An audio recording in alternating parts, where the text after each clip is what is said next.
I like that intro music, but then it just goes away so quick. Like I always like to talk over when the guy. It sounds like bongo drums.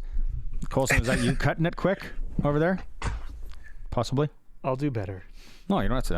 I'm just wondering. I thought maybe it was a cold stop. I'm not aware of it. It's Tuesday. It's for Saskatchewan Lotteries. It's the all-new SportsCage. If you're watching the stream, you see him right there. Chris Harris is with me for the next 3 hours. An exciting part to the week whenever you and I just get to sit and talk sports for 3 hours, amongst other things. The show today is for Saskatchewan Lotteries.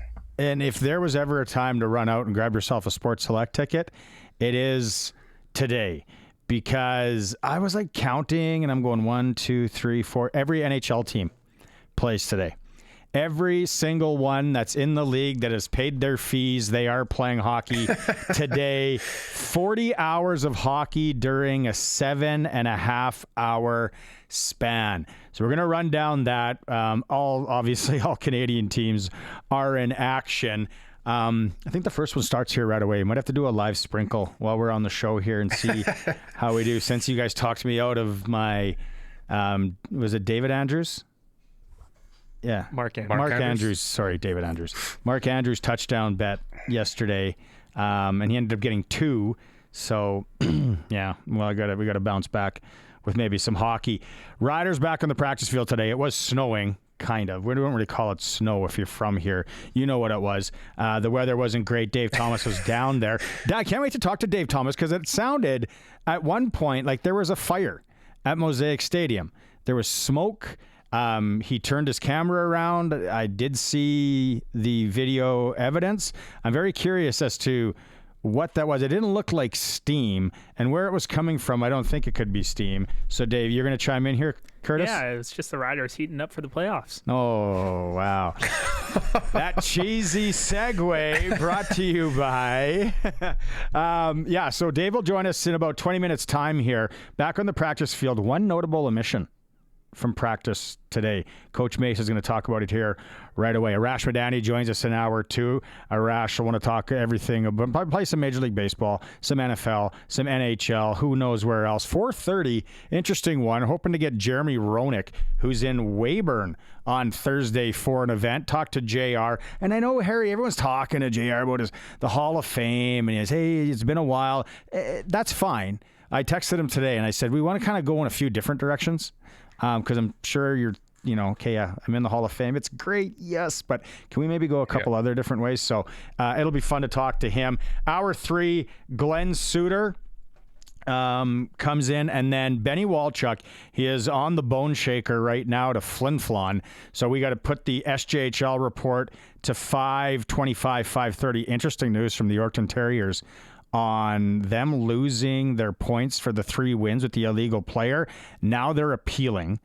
I sent the release to you, Harry, and it's it's almost like, what did it say here? I love it. Hey, Yorkton, I love you out there. Daiboja, right? Nazdrovia. They have announced their intentions to appeal the recent decision by the league to deduct points from their games due to alleged use of an illegal player. I like it. Alleged use of a legal player. The team firmly believes that the ruling was unjust, and it is committed to ensuring that the situation is rectified. We owe it to our players, fans, and entire Yorkton community to appeal this decision and uphold the integrity of our team. I love that. That's the line I love. And it's like, for sure. You know what? Wrong, but we're going down swinging. Yeah, we're doubling down. Yes. So how quick could that process be? Yeah. Did you guys send this in on October 4th? No. Did he play those games? Yes. Okay, we're done here. We're done. Yeah. I would. Hey, see you again, next week. We're just having fun with you, Yorkton Terriers. I would love to know how it's going to go. I'm always up for a good scrap. Yeah, appeal it again. Take it higher. Take it to Hockey Canada. What's higher than Hockey Canada these days? Although they got their own issues. Yeah, just keep appealing. Whatever. But at the end of the day, it's 3 wins. Like, imagine, we talked about this yesterday. Imagine if they wouldn't have caught it for 15 games. Yeah. Like now you're in big trouble. So that's the full show. A lot to get to. When you walked outside today, right? Like, isn't it? It's so weird. You work outside a lot in your regular job. I don't get it that how our bodies react or how they're made here, because it is -4 as I go to take the garbage out this morning. I think I'm prepared in short pants and a hoodie, and it feels like I've never been north of the equator. It feels like it's -35. And I'm like, and I think getting older, obviously, whatever happens with the blood and the circulation's not as good. I get all that, but I'm just like, this isn't even cold. Like come March, when I go take the garbage out on a day like today, it'll be tarp off. Like it'll be so warm. Yeah. It's just so weird how the weather and our bodies, and we get accustomed to it. And we are a different breed up here. Like we are absolutely weird for going through what we go through temperature wise, like the coldest of cold and the hottest of hot. Like, well, not the hottest of hot, but really hot. Sure. Yeah. Yeah. And the old joke is like, why do I live somewhere where the air hurts my face? Yeah. Like, why do we do this? Why do we put ourselves through it? And then always the popular response is, oh, because we can, because we're tough, because we're just built different. But I mean, a lot of us are just forced to live here. If we could live somewhere else that didn't have winter, I would take that 99 times out of 100. I think I like winter. Like I think I like snow. I like the wind. I would like it in the mountains. Sure. Like I'd like to wake up and have a coffee and look at the mountains when it snows. Not a dead bush across the street and some what the heck are those things that we have in our area too? They're like partridges. I don't know if this is the time of the year where they start becoming bonkers, but they're everywhere in our neighborhood. Partridges. So the riders were on the practice field in this weather today, and it was probably cold for some of them, but then once they get running and yada, yada, that would be bad. Coach Mace talks to Dave Thomas, and notable omission from the team today at practice. Coach, we come back from the bye week. No Roland Milligan Jr. on the practice field today. Can you update his status? No, he'll be fine. I think just the sniffles or something. We send people home for the sniffles these days. So, no, I'm just joking. He was under the weather, so we're just playing it smart. Don't want to get anybody else sick. Malik Carney, who is on the 6-game injured list, was back and taking reps with the first-team defense. Is there a chance we see him this week? Yeah, just one of those things. We'll see. See how he feels out there on the practice field. So, we'll see how it goes. Obviously, a different week of preparation in the fact that you could be battling for a first-place spot, or you could be playing a game that won't have any bearing on the final standings. So how do you approach the week? Yeah, I just, like any week, to be honest with you, we can only control what we can, and we're trying to win a game this week. So, we stick to what we do and try to handle business like we try to do every week. That's the best thing we can do for this team. So that's all we can focus on. So knowing that you need Montreal to beat Winnipeg before you get to the game to play a game for first place, are you going to watch that one before you get out on the field here? Yeah, I don't know about watching it until, after our game's done. But I'm sure someone's going to tell me. I would hope somebody tells me something. But, timing-wise, it'll be obviously pretty tight. But, it's game day. You can ask my wife. I'm a bit of a weirdo, so I'm just going to be totally dialed on what we're doing. So, I'm sure somebody will tell me that. Coach, you talk about the process. How important is it, end of the day, just to get the win on Saturday? That's the main thing for us is we want to be playing our best ball going into the playoffs. So we got an opportunity this week against a team, obviously, that's from a schematical standpoint, we're familiar with each other. So again, another task for us. We were able to come out with a win versus team last time, but it wasn't like it was a walk in the park. It was a tough game. So we're expecting that again and just trying to play our best ball. Now, the question that I get asked most often from fans is there ever going to be a time where we could potentially see A.J. Ouellette or Wyquell Armstead in the backfield running the ball together? Definitely a possibility, you have to look at. We tell the guys specifically this week and moving in, we're going to find the best possible roster for ourselves. So if it presents itself that it's those two, obviously it's going to be at the expense of somebody else. If it makes sense for us that week, we're carrying forward and we'll get it done. I love how that started. And then I loved your face, Harry. It's like, oh no, wow. Roland Milligan Jr. on the field. Coach Mace having fun with it. We send people home when they have the sniffles these days. That is. Hey, people out there, don't get offended if you're a sniffle police. So that's another thing. No, but that would be worrisome, obviously. And we're gonna hear Trevor Harris in a bit as well. And it's a real weird week. Can we bring Dave in? Might as well. Why wouldn't a guy? Dave's joining us right now. Like we talked about yesterday, Dave, and then we're going to hear from Trevor Harris in a bit. It's a weird one, right, to prepare for this week because you're kind of scoreboard watching. Well, you're scoreboard watching, and I was doing some research trying to figure out what the actual CFL stipulations are as far as roster declaration goes, because there's going to be about 60 minutes or so between the games. So let's say that Winnipeg all of a sudden wins, right? So then the game becomes meaningless in the standings for the Rough Riders. Can they go ahead and just switch up what they're going to do? And it doesn't sound like they can make that. I think there's 3 game time decisions that they can make. So they got roster flexibility of 3 going in. So you have to play the game. And again, I think what the differing approach would be as to whether or not how the game is going, right? If you need the win to get first, then you make sure that you don't rest anyone at any time, if you know what I mean. I think they should call the Yorkton Terriers and ask them about transferring players. And then, just kidding, Yorkton again. It's just could be just have fun with Yorkton Day.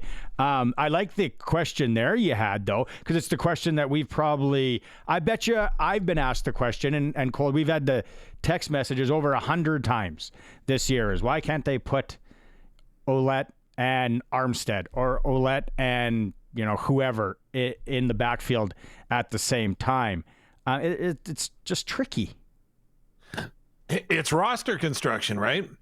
Those are 2 American players, so you have to take another American out. Who are you going to sit? But again, Coach Mace says we're going to put the best roster on the field no matter what. So if there's an opportunity that we can make it happen, we're going to make it happen. Yeah, it'd be nice to see though. It'd be really, really, really nice to see. But there's only one football, Barney. Like, it would be great to see. It would be fantastic to have them 2 back there. But there's only one football. Only one of them can carry it. I think I would.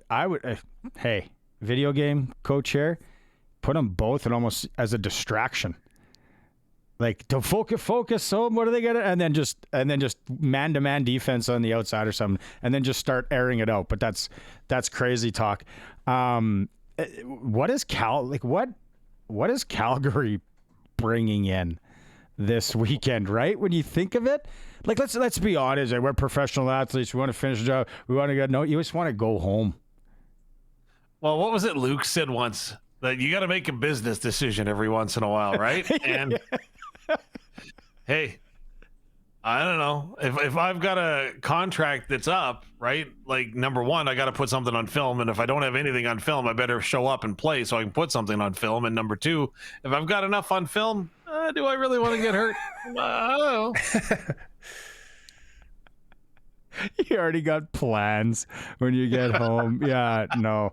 Heading on a trip with the boys. That tackle is not on me. Anything else? What was going on with the fire? Okay, there wasn't a fire. I did do investigative you teased reporting. us twice today. Oh no, I thought it was a fire because it wasn't like what it is there's some boilers on the 5th level apparently at Mosaic Stadium, and apparently this happens and the wind just happened to be right that it was coming back into the stadium. So it was just steam. And so I double checked, triple checked, because I'm like, that is not steam, that is smoke. And it looked like electrical fire. But no fire. Everything was good. And apparently, fire crews have been called multiple times, especially when the stadium was just constructed, over people worried that it was on fire, but it's not fire. Well, when you turned the camera around and you showed us, it did not look like steam. I'll agree, right? And then I went and I actually investigated. I went upstairs. I went outside the building. I looked, and it was definitely coming from an exhaust valve or something. Colson, do you want to check? Hold on. Your dad is used to be a volunteer fire chief, right? So is that why you want to chime in here? No, I was just going to say that's probably why they built that fire station right next door. So the calls are just going to be 30 seconds instead of having to come halfway across the city. I think the fire station was there before. Wasn't it the old Mosaic Stadium, the old Taylor Field? Remember, wasn't it they put up like the burning log on the old Maxtron, and somebody thought that the stadium was on fire, so they called the fire department in? That is wasn't that the new stadium? No, it was the old one. I'm sure of it. I remember that story. Yeah. Oh wow, yeah, that's. Man, it would be awesome if that person is actually listening to the show and can call and let us know what you're. I seriously thought the stadium was on fire. We are playing SaskTel Pick the Score today for SaskTel 936-6262, Capital Ford Lincoln text line, Saskatchewan's #1 Ford retailer. What is the score against the Stamps this weekend? We need your name, number, and where you're from. 2 tickets. We're going to award them today. If you're really close, then you go into the draw for a chance to win a $200 SaskTel gift card as well. All thanks to our friends at SaskTel. If you're watching the stream, we are going to have a little tease and an extra chance to win for you in a bit with the stream. Colson, your mic's on again. Yeah, the burning log was in 2012. So old stadium. Old stadium? Yeah. I thought you were going to say, no, I thought that fire station was erected in 2019. Point the finger. Yeah, big wrong guy. Let's take a quick break. When we come back, if you're watching that stream, sportscage.com, or listening on 620 CKRM. SaskTel Pick the Score, 936-6262. If you want to know, if you want to get in on that winning as well. We mentioned that Dave did have a chance to catch up with starting quarterback Trevor Harris at practice today. And as we just talked about a few minutes ago, Dave, you had a chance to ask him, say it's kind of a weird one where you're scoreboard watching. Well, Trevor, interesting week. Playing Calgary could potentially be a game for first place, or it may not be. Yeah, out of our control. We're just, preparing as just a normal week, playoff week, and that's kind of where we're at. And I'm just excited to be back playing. I didn't want to have a bye week. I felt like we were starting to roll in, and just excited to be back out here. You talk a lot about the approach of this team to games. How important is to maintain that consistent approach? Yeah, I think it just comes down to us focusing on us, because like I've been saying, it's not about the result. The result is, us getting in the playoffs. That's important, but it's more about who we're becoming in the process. And I think that we're becoming the team that we really want to be. And that's why I didn't really want the bye week. I wanted to just get back out here. So just glad it's out here. Glad we're back. How much will you be paying attention to the Montreal-Winnipeg game? I have a feeling they'll probably be updating us here. I think we'll get probably play-by-plays and people will tell us what's going on. But that's not out of our focus. It's out of our control. And so whatever happens. We're focused on Calgary. That said, what would a first place finish mean to this group? Oh, it would be incredible. But again, out of our control. We haven't earned the right to make this game for first place. We didn't earn that right. Winnipeg has, and if they falter, then we're taking all donations. And so we'll go out there and play and do what we can do. But it's really just about us going out there and just focusing on executing versus Calgary. It's not about us waiting on their game. We're focused on Calgary, and whatever happens. Now, you mentioned earlier that it was tough. You didn't want to have that bye week last week. You wanted to keep the momentum rolling. How big is momentum at this time of year?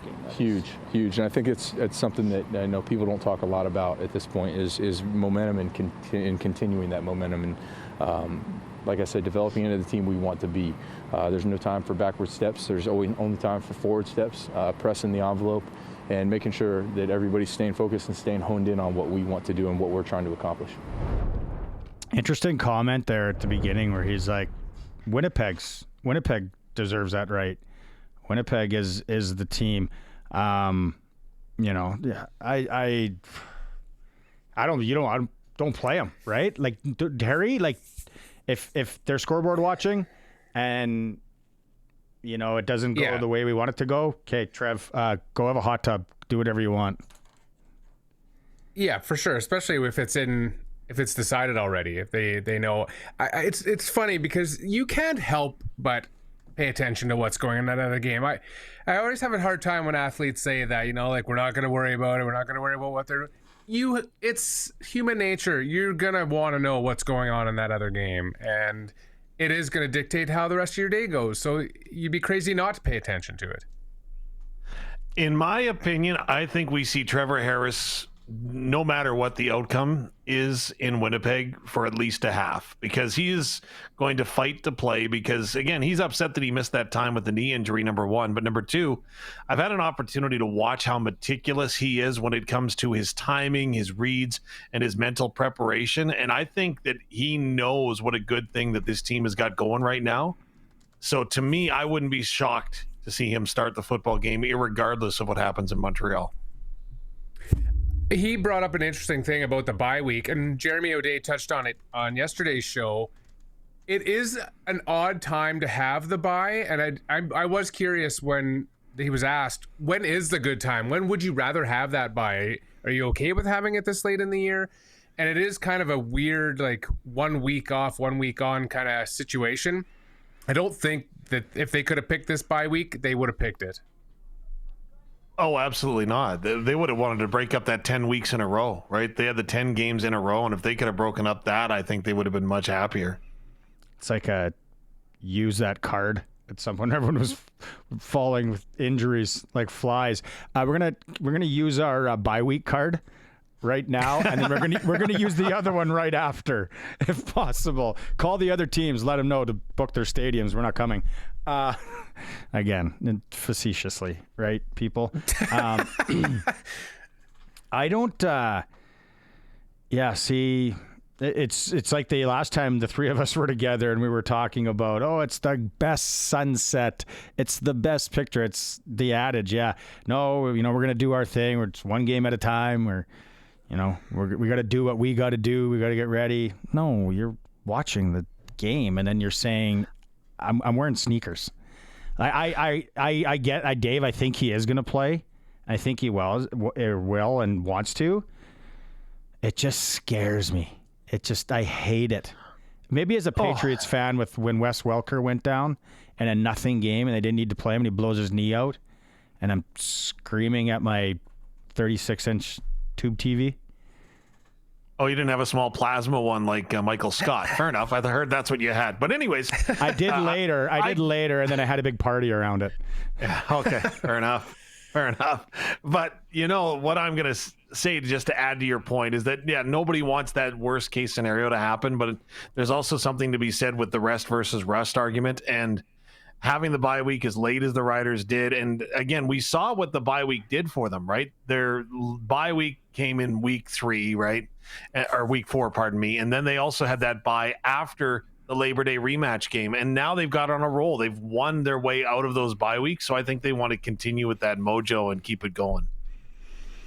I appreciate the compete factor that he wants to play, but coach has got to coach. I don't care if he stands on the sideline, I'm going to hold my face till I turn blue. You're not going in. Like, that's just the way it's got to be, especially if it's for nothing.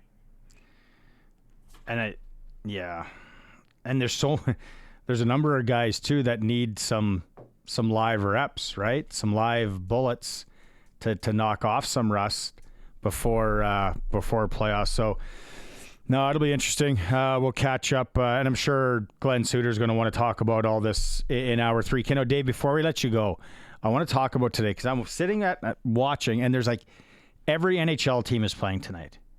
And where we are in 2024, we're spoiled. Like, our kids are so spoiled. Like, at the click of a button, you are instantly not bored. Like, when it was us, and it, like, when your parents subscribed to the cable package that had TSN, as a kid. Like that was next level. I'm sure in Weyburn you guys had the same packages as everyone, right? Oh yeah, we did have electricity too and phone service, just so you're aware. But no, like but I'm yes, wondering when we got TSN, I know it was a big momentous occasion. It was a good time. It was an upgrade because when TSN first came out, my mom bought this old black and white TV from Sears that she had from I don't know ever. And if you actually turned it to the east a little bit, you'd get TSN for free. It was a great day in Weyburn. What? Yeah, I know. Who knew why? I don't know. What's the statute of limitations on that? You might owe some money to the cable we're well provider. Beyond that. But because the reason why, and this is months ago, when Harry and I were in Saskatoon, I'm in Nashville, and I'm watching ESPN, and lo and behold, it comes on, and I'm like, no way. Now I got to watch this for at least a half hour. The World Roofball Championships. Come on. And Harry, we talked about this. Dave, did you see this? Did you see how this, do we have this? Can we put it up on the stream?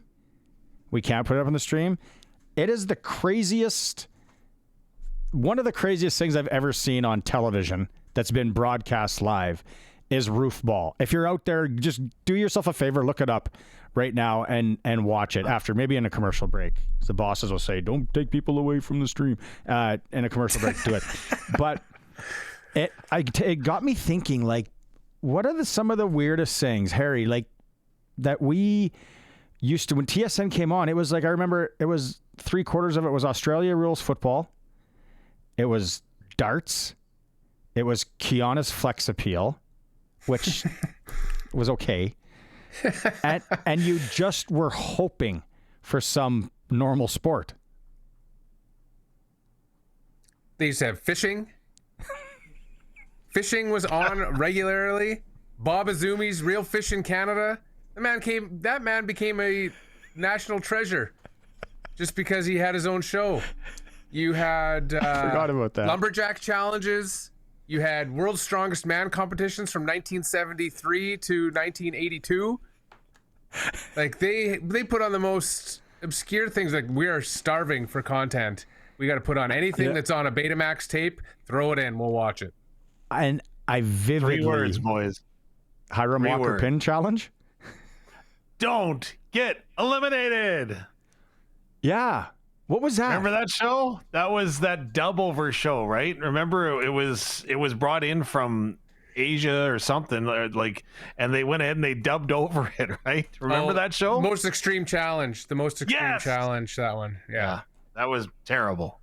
Yes. Was that like back in the day, or was that more modern? Oh, that was back No, in it the was day. 90s. Somebody just texted that was on Spike. Spike Yeah. TV, yes. Yeah. Yeah. And so then the fellas up north, Boxy and Hinky, mentioned darts. When TSN used to show darts all the time, all you darts fanatics out there, you'll know this name. I don't remember it. Jockey Wilson. I guess he was like the dart guy.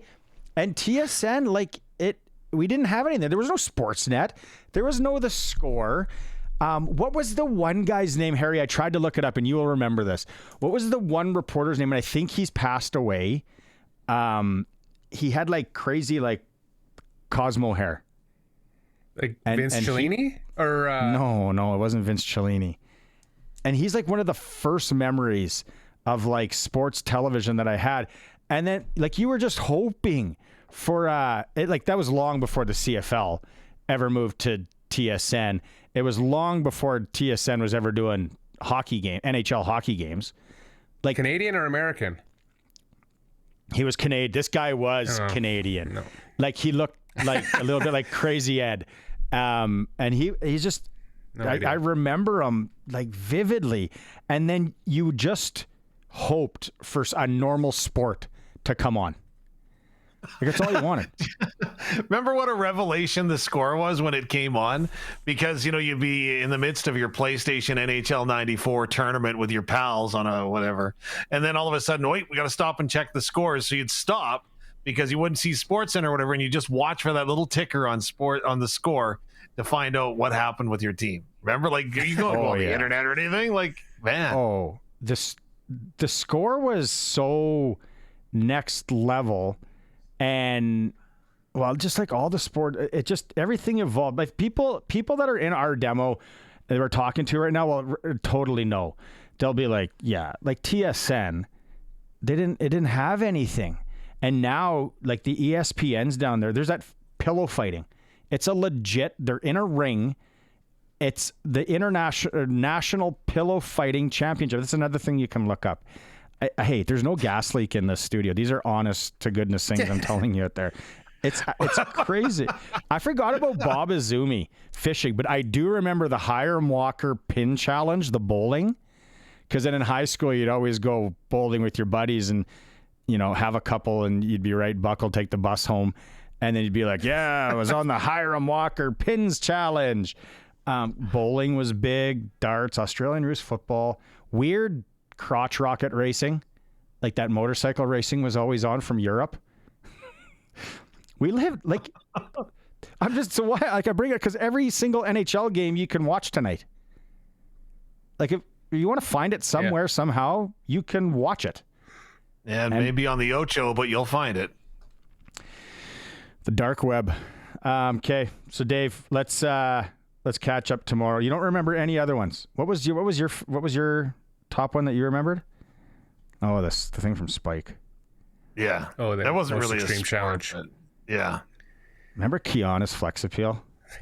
I don't know what time that came on, but I was into fitness for that hour. I was. Bought a membership at Cal Fit. Kay Davis talking tomorrow. Thanks so much. Voice of the Saskatchewan Roughriders, Dave Thomas, joining us on the Western Pizza guest hotline. Perfect pizza, generous amount of toppings, all the Greek food you like souvlaki, ribs, and salad. I just can't make that goodness at home. Harry and I are back. Let's take a quick break. If you're watching the stream, we got some special winning for you in a moment. I've received personally to my cellular telephone 3 pictures of Kiana's Flex Appeal. Just in that commercial break. See, people remember. We should bring it back. It should be a segment. No, it shouldn't. But and then somebody on the Capital Ford Lincoln text line, it's Gino Retta. It wasn't Gino Retta. I know who Gino Retta is. This guy I'm thinking about, Peter Watts. Was there a Watts? I've got to look that up. Watts. There's a Wells. No, Wells passed on too. He was really good. That was John Wells. Yeah, he was good. John Wells. He was good. Gino was OG for sure. I think it was Peter Watts. Can you look at? Is there a picture? Let me just look up a picture of Peter Watts here. You're throwing me with the hair. Talk amongst yourself. The hair is where I'm. No, it I definitely can't is picture not somebody this. with crazy hair. Once I figure this out, it's going to take you back to like 1989 for sure. And then somebody else texted in here. I remember this. Snooker. We used to have to sit and watch snooker as kids. It was a different time. It was and then our parents would talk about how they didn't have any TV. We used to have to listen to Danny Gallivan and blah blah blah. Yeah, whatever, old man. I'm going out. And then now we are like, I'm telling my kids how fortunate they are to be able to go onto Prime and watch this NHL series. Have you watched it? I've seen some of it. Yeah. And thoughts? It's good. I mean, it's just like all the others. It's like Full Swing, Breakpoint, all those. It's just the hockey version. It's good. It's really good. Yeah. Because I lean on you as you're probably one of the movie critic guys in my that I can go to, and we've known each other for so long, and I've done this. I can text you and be like, will I like this? Because you know me well enough. No. Should I watch this? And you'll be like, no, don't waste your time. Because you might like it or somebody else might like it. I just won't like it. I really, really, really liked the Amazon thing or the Prime thing. It was like the rest of them. Maybe it's just because it was hockey. Have you? Yeah, I was gonna say, have you done the other ones? Because I could see how you would like this one maybe more because it's hockey, but Like the other ones are really good. Like the Breakpoint. I know you haven't watched Breakpoint, but it's really good. You told me to watch it, and I did have it downloaded at one point for travel purposes, and I didn't watch it, so I just deleted. And I watched Full Swing, which was good. I tried to get into that Receivers one. I know it's a little bit different. Didn't do it for me. Right. Yeah, no, but it's just a look behind. Howard Costel was the guy with the fuzzy hair. I love this one. I think they're thinking of Howard Cosell, and he had like super slicked hair. No, and he's American. It's definitely not. Yeah, no. Thanks for the text, though. That's not him. Yes. I'm gonna figure this out at some point in the next little bit. We need some Sastel pick the score. Do you want to go to the football game on Saturday and watch the Stamps and the Riders? It could be a massive game. Regardless, it's going to be good. We need the score of the game, your name, number, and where you're from, 936-6262. If you're watching the stream right now, let us know what I am holding up at 936-6262, and then we're going to give 2 tickets to someone on the stream as well. Just what is this? Hopefully you can... Hopefully you know what Can't crack this one. It's not that difficult. Sunday at Libel Field here, the Regina Thunder and the Okanagan Sun in the national semifinal. With Dave yesterday, we go back to our years of covering. It was the Hilltops, but junior football and a chance to advance a national championship. Obviously, Regina doesn't have near what Saskatoon have, but they're growing. Like this organization from Murad, built it down. Macaulay yesterday. It's a chance. It's a chance to do something special. And you're at home, right? Like it's here. I would like to see the weather a little bit colder. Remember those? Which ones stand out to you in junior football, like championships or games? Because it's just raw, just emotion and passion. And there's going to be mistakes, right? There's going to be a tip ball interception, or someone's going to fumble it, or it's like high school football at its highest when you get to. It's just so exciting to watch. Yeah, I mean, it's the 2 best teams in theory that have made it that far, and it's funny because I kind of go back and forth where the field, like you guys talked about it yesterday about how Gordie Howe and they scraped it after the high school teams beat the hell out of it, and then they scraped it. It was basically like a parking lot. But you would hate to see a football game be decided by the field conditions. You want the 2 best teams to go duke it out, shoot it out. And so that's why it's nice that they all have the turf fields now and the nice high-end facilities.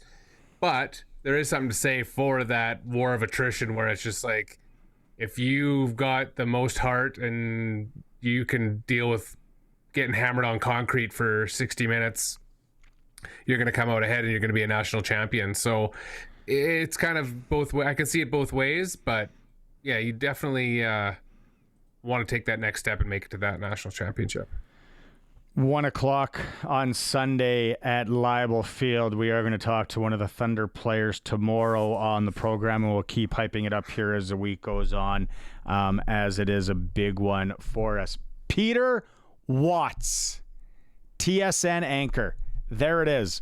Look it up on your Google. Unfortunately, he did pass away. I think it was a couple of years ago. Rest in peace, Peter. But when I see him in that old school TSN jacket, it just takes me back to the old days of TSN. Man, that would have bothered me. Peter Watts on TSN. The funniest part of this, he hasn't passed. He is 66 years old.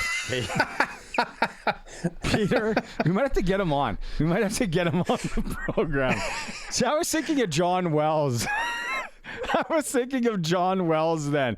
I got that's on me. Hey, send your hate mail or the fact checking is second to none. We'll just throw it out at it. Yeah, he's dead. God rest his soul. No, he's not dead. He just got the Order of Canada. Oh, that's what I meant. He's got the Order of Canada. He's not dead at all. Don't worry, Just Barney. calling I'll wear people this one. dead. No. Here, I found the actual article now. Yes, he has passed back in 2019. Oh, What are we doing here? What is going on? If you're watching the stream, I'm like, I don't get red, but I'm red, and then now I'm just like, I got tears in my eyes. Okay, yes. Former TSN broadcaster Peter Watts passed in 2019 at the age of 68. No, I clicked on the wrong link. That is my bad. Well, it was a good show we had. It's going to be off the air now because we are just two mooks who don't know what's going on. We're talking on. There are 16 NHL games today. Like I said, every single team is playing. We're getting text messages about Peter Watts. Hopefully it's not from his family. I don't even know. I got nothing. That's We gotta go to break. We gotta go to the break. Here's the Sports Cage on 620 CKRM. Oh, I don't know. I don't know how we bounce back. I don't know how we bounce back. If you're watching the stream, this is a grown man with tears in his eyes. I was laughing so hard. I also got a cramp that I can't get rid of in my rib cage from laughing dead serious. There's some of these text messages I can't read, but the Roscoe, that is funny. You know who you are. That's hilarious. Ron and Deb out in Pigeon Lake. Some people are mentioning in the strongman competitions. They remember old school on 70s and 80s. There's more 80s because TSN didn't come on until the 80s. Late at night strongman competitions. But do you think about it? They had it would have been hard to fill programming for 24 hours when there wasn't a lot of live. And maybe it's because you and I worked in TV. We know the amount of production, especially back then, that would have had to go into, all right, guys, we're going to cover this race of whatever. It's hard. And the problem they would have run into is that everyone would have already had their TV deals and their TV rights. So they had the rights to nothing. So they had to go out and shoot their own stuff, shoot the strongman competition, shoot the lumberjack challenges because they're like, we got to put something on the air. And then just negotiate with down south or Sky over in Europe and be like, what can you send us? Well, we'll send you this street racing on motorbikes from Barcelona. Sure, we'll take it. At this point, we're in. We'll sandwich that between billiards and Kiana, or billiards and darts, whatever. What's his name? Jockey Wilson, the world famous dart guy. The bowling, the Hiram Walker. I think for me, as a kid, it just made me want to drink Hiram Walker. Is that a bad thing? What, Curtis? Speaking of all these crazy old school TV shows, do you have any? If you could pitch one of these shows to run now, a sport? Yeah, what would you do? One of the old ones? Something new? But Kiana Flex Appeal. 1,000%. Cherry flavored Pez. That's a stand by me joke. Easy. Yeah. The one that I came across that is super obscure that I would love to see now, it was called Slippery Stairs. What? Yeah. So they broadcast it. Of course, as you could expect, it originated in Japan, where all the wackadoo sport extreme stuff originates.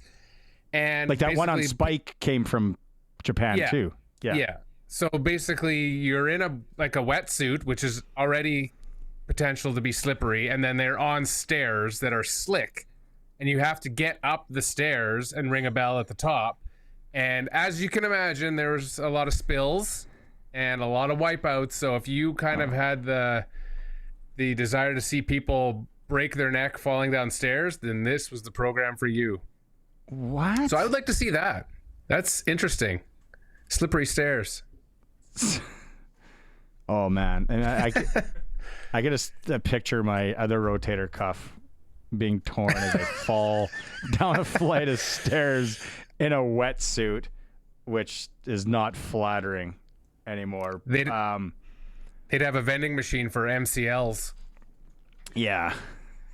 The World Juniors, though, and then they got the World Juniors, like when TSN got the World Juniors, and then they made it. Now it's like a little. It's way over the top as far as a made for TV thing, but that was pretty cool when they did that. And then there was no eating challenges back then. That didn't come until like the hot dog eating thing. Yeah. Well, it was the pie eating contest in Stand By Me, where what was the boss man? Well, what was the DJ's name? I got to think about it. So much fun. It's an hour already in the books. Hour 2 is going to start with Arash Madani. Arash is definitely going to remember some old school sporting TV things. I think it was the boss man, Bob Cormier. The boss man, Bob Cormier, in the pie eating contest on Stand By Me. That's why you're here, Harry. It's a lovely thing. It's the all-new SportsCage. If you're watching the stream, remember, text in, what am I holding up? Chance to win 2 rider tickets to the game on Saturday. And also we're playing Pick the Score, 936-6262.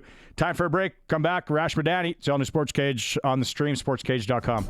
It is for Saskatchewan Lotteries today. The all-new SportsCage, Barney, Shynkaruk, Chris Harris, the double C's are over there on the other side of the board.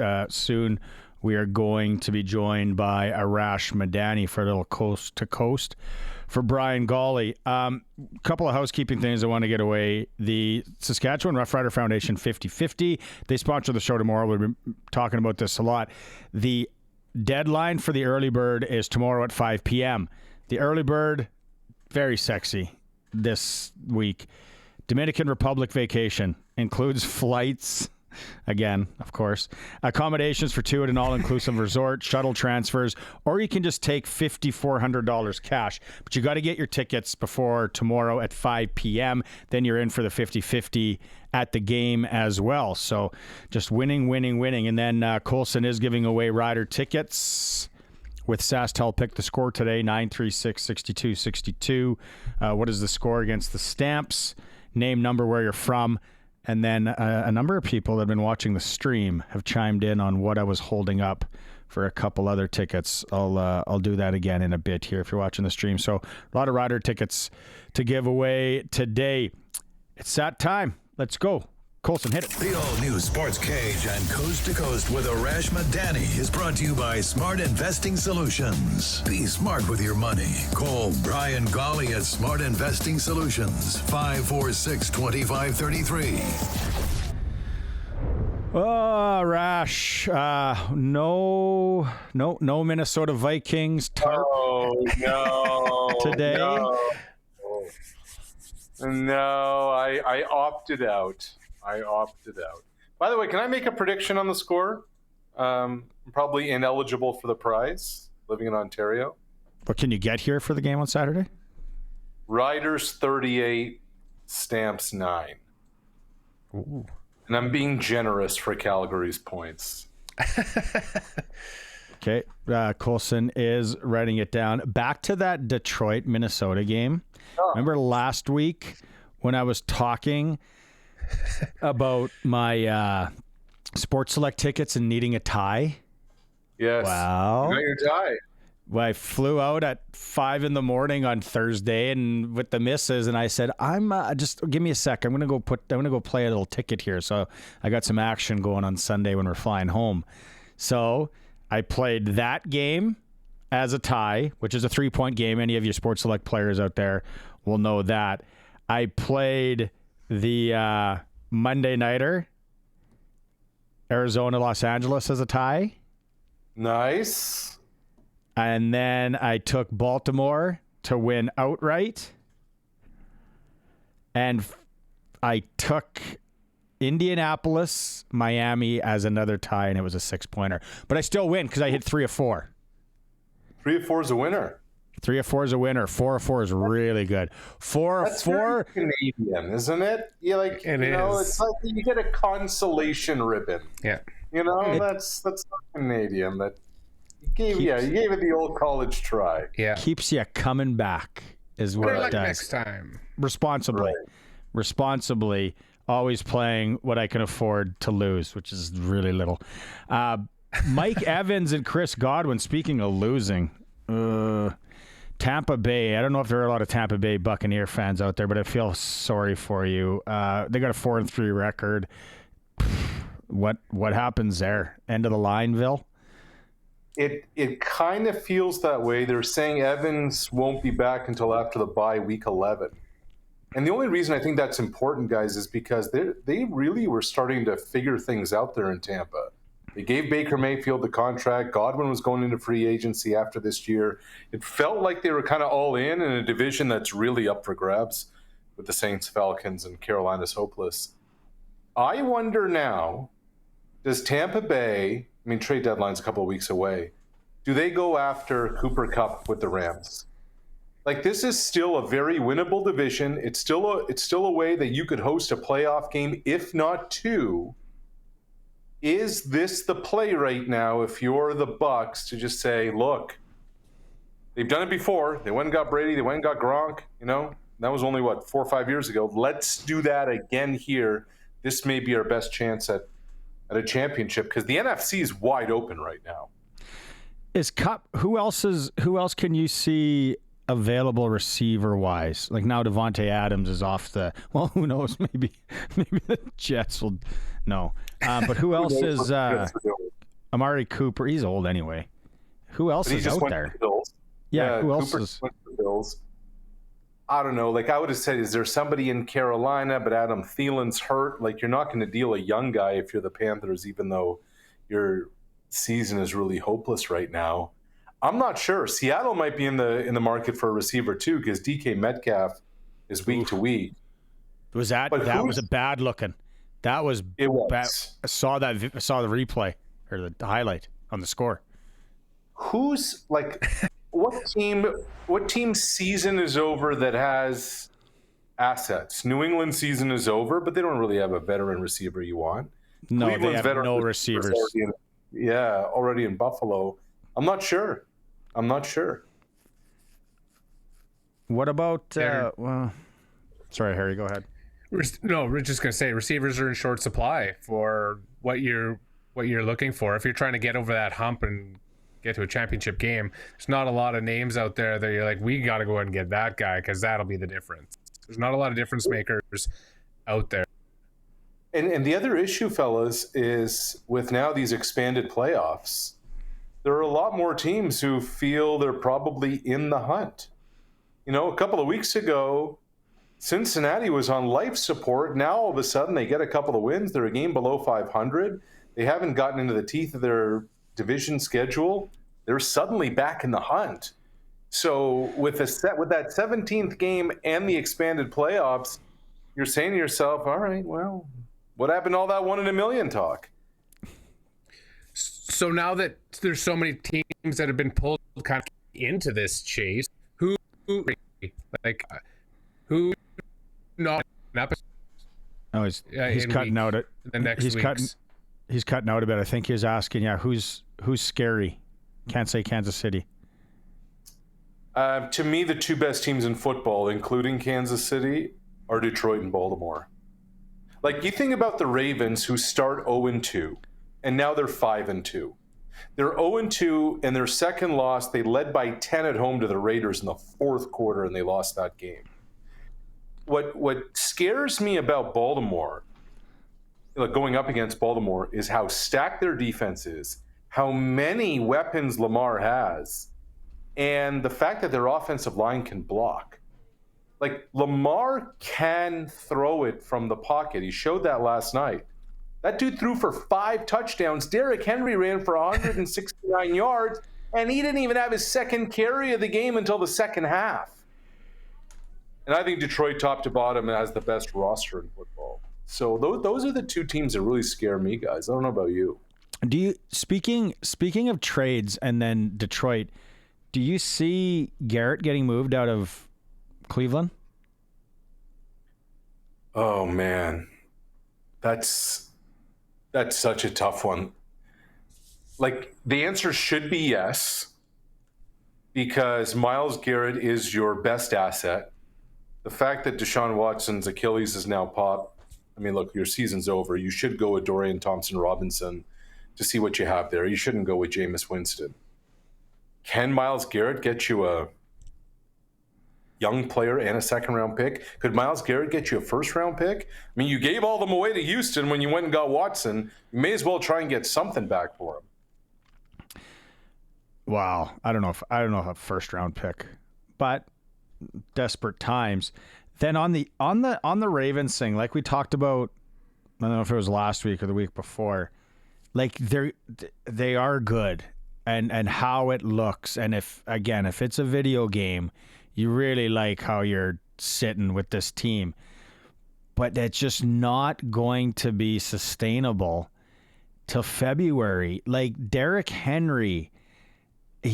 There's got to be some load management. So I'm looking at they're looking at their schedule.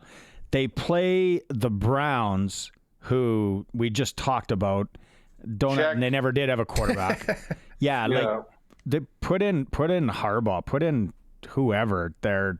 Let Lamar sit. Let Derrick Henry sit. Then you got the Broncos. Broncos are weird. So that's sneaky. Nothing. Yes, sneaky. Then you got the Bengals. Like, you got to dress all your horses November 7th. Then you got the Steelers, who it's like, what? Like, if you're a Pittsburgh Steeler fan, good on you. Like, that's exciting every year. When's the last time Pittsburgh stunk? Yeah. They're like the Seattle Thunderbirds of the NHL. So Mike Tomlin is the third head coach in franchise history. Think about that. It's crazy. The third head coach in franchise history. He has never had a losing record as head coach. With two cast-off quarterbacks, they're paying Russell Wilson the veteran minimum and Justin Fields, who they got for a sixth. With those two in that division, they're 5-2. I mean, he's sprinkling magic fairy dust wherever he goes, man. That guy's a coach now. That Russell Wilson thing and how Denver is saddled with all that money and how they're playing now. He's that guy that when you buy a car and you flip it. And he's like, yeah, sure. Look what I just did. I just made a bunch of money on whatever. So it's here's a great analogy, though, Barney, because I thought it was really interesting because Tomlin wouldn't tip his hand on who his starting quarterback would be, but then in the NBC production meeting, he's talking to Collinsworth and Tirico about it. And Collinsworth brought this up on the broadcast, that Tomlin, this was not a move made that Russ is now our guy the rest of the way. He said, I don't know what we have. He went to the used car lot.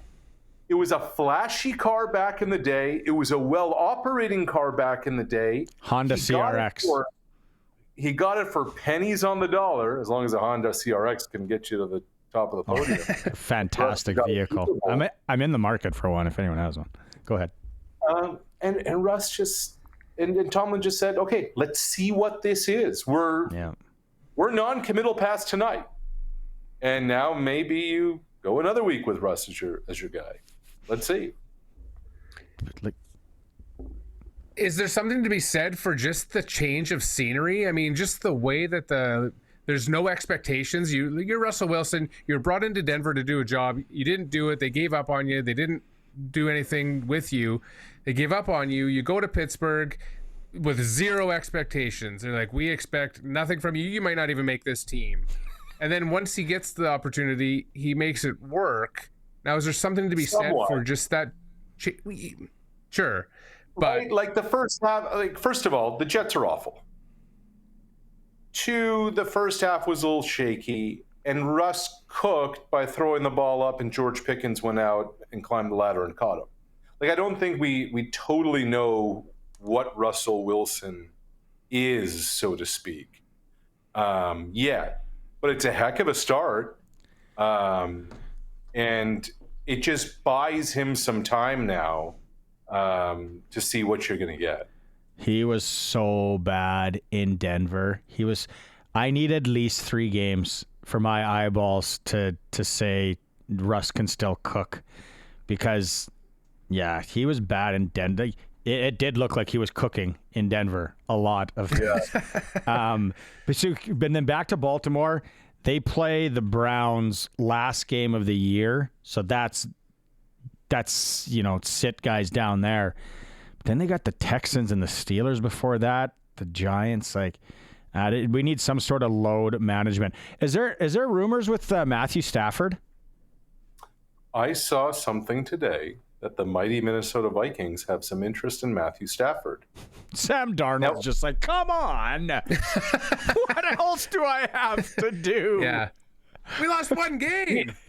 Beat Detroit. But it actually makes sense, guys, because Matthew Stafford, the year they won the Super Bowl, his offensive coordinator was Kevin O'Connell. So it's the same offense, probably a lot of the same terminology. And the Rams at 2-4 may be just pulling the chute on their season. So, if we're talking about Cooper Kupp going to the Bucs, for instance, or I just can't see the Rams trading in the division to San Francisco, who just lost Ayuk, to Seattle, who may have just lost Metcalf. If the Rams are pulling the chute, like Matthew Stafford makes a ton of sense in Minnesota. Because I think with the Vikes, coming off they missed the playoffs last year. It's year 3 of this regime. There might be a lot of people there with jobs on the line. And so you make moves like this when you're on, because 5-1 can turn into 6-4 real quick. Yeah. Especially when Sam Darnold's your quarterback. Speaking of change of scenery or wheels falling off, switching gears to the CFL, I know that the season's not over yet, but wetting your whistle for what could happen in the offseason, some of the storylines that you like going into next year to keep an eye on. So here's one way off the radar. Brian Dobie has been the head coach at the University of Manitoba forever. Brian Dobie is retiring as the head coach at the University of Manitoba. The general manager of the Winnipeg Blue Bombers is Kyle Walters. Walters used to be the head coach at the University of Guelph. For a few years now, there has been trouble in paradise with Walters and Mike O'Shea. They've made it work, but that's not a real good fit right now. Hasn't been for a while. Wouldn't surprise me if Kyle Walters finds himself in the conversation to take over the football program at the U of M. He's made CFL GM money for a while. He could come to some kind of buyout with the Blue Bombers. I'm not saying it's going to happen, but that's something to absolutely keep your eye on this offseason, because I think there may be some legs to it. Before we let you go, I want to talk some baseball here. New York and LA, baseball fans just got to be loving it. Just as far as, I don't even know. I'm curious to Colson, maybe you can check this out, how much tickets are to get into this thing. You can't get in for under $1,500. $1,500 may not even get you in. Like, this is a dream matchup for baseball, right? Yankees, Dodgers, East Coast, West Coast, 2 biggest markets, Ohtani versus Judge, historic, etc. And baseball has become such a regional league that I think, like, what this World Series will kind of show us is what the national appeal can be. Because there's nothing bigger than this. There can be nothing bigger than this. So we're about to find out with mega star power, Soto, Judge, Stanton, Ohtani, you name it, Mookie Betts. What can the ceiling for baseball be? That's what this World Series is going to do. The other thing, guys, is it's amazing the power of the NFL. Major League Baseball has worked their entire World Series to all but avoid football. Game 1 and 2 are Friday, Saturday. Sunday's the travel day. Games 3, 4, and 5 go Monday, Tuesday, Wednesday. Travel day back if you need game 6 is Thursday, so you avoid Thursday night football. Yeah. Then game 6 and 7 is Friday, Saturday. You're avoiding 2 Sundays and a Thursday. That makes sense. Like you need to. It would be like, you don't know this, Arash, but it would be like somebody in Lumsden thinking it's a good idea to bring in Sawyer Brown the weekend of Country Thunder down the road. Like, he just wouldn't do that. It makes no sense. The biggest music festival in the province is down the road. You're not bringing in. Yeah, so just avoid. But the other thing, though, like, college football is an absolute power too, but you got to play somewhere. It is. I'm really curious to see the ratings on this, and you got the international flair as well, the Japan market. I just looked up the lowest rated World Series ever. Guess which 2 teams? New York. No. Lowest. Lowest. One team Florida actually surprised me. Somebody. Who's that? Florida and somebody. See, I thought it would have been Florida too. They don't even have a roof Houston. on their stadium right now. Was it the last couple of years with Houston or Texas in it? Texas, Arizona. Yeah. Last year. Yeah. Yeah. So you're literally Colson going wants to from chime the in. lowest- Colson wants to chime in. He might have found out someone's still alive. Hold on. I was just going to say the lowest tickets you can get to game 1, $1,682 USD. Go. And that's USD. That's nosebleed. And like, you're seeing nothing up there. Like, you're looking at little cartoon characters from your seat. Yeah, if you're looking for behind the Dodgers bullpen, $21,000. There we go. That's where all the celebrities will be. Everyone that used to party with P. Diddy will be sitting behind the dugout there. The thing about Major League Baseball, I'm not a big fan. I brought this up before. Going to the World Series in 2013, it's unbelievable. Like, everything matters. That passed ball, that foul ball that no one cares about in July, August, and September, like, just everything mattered.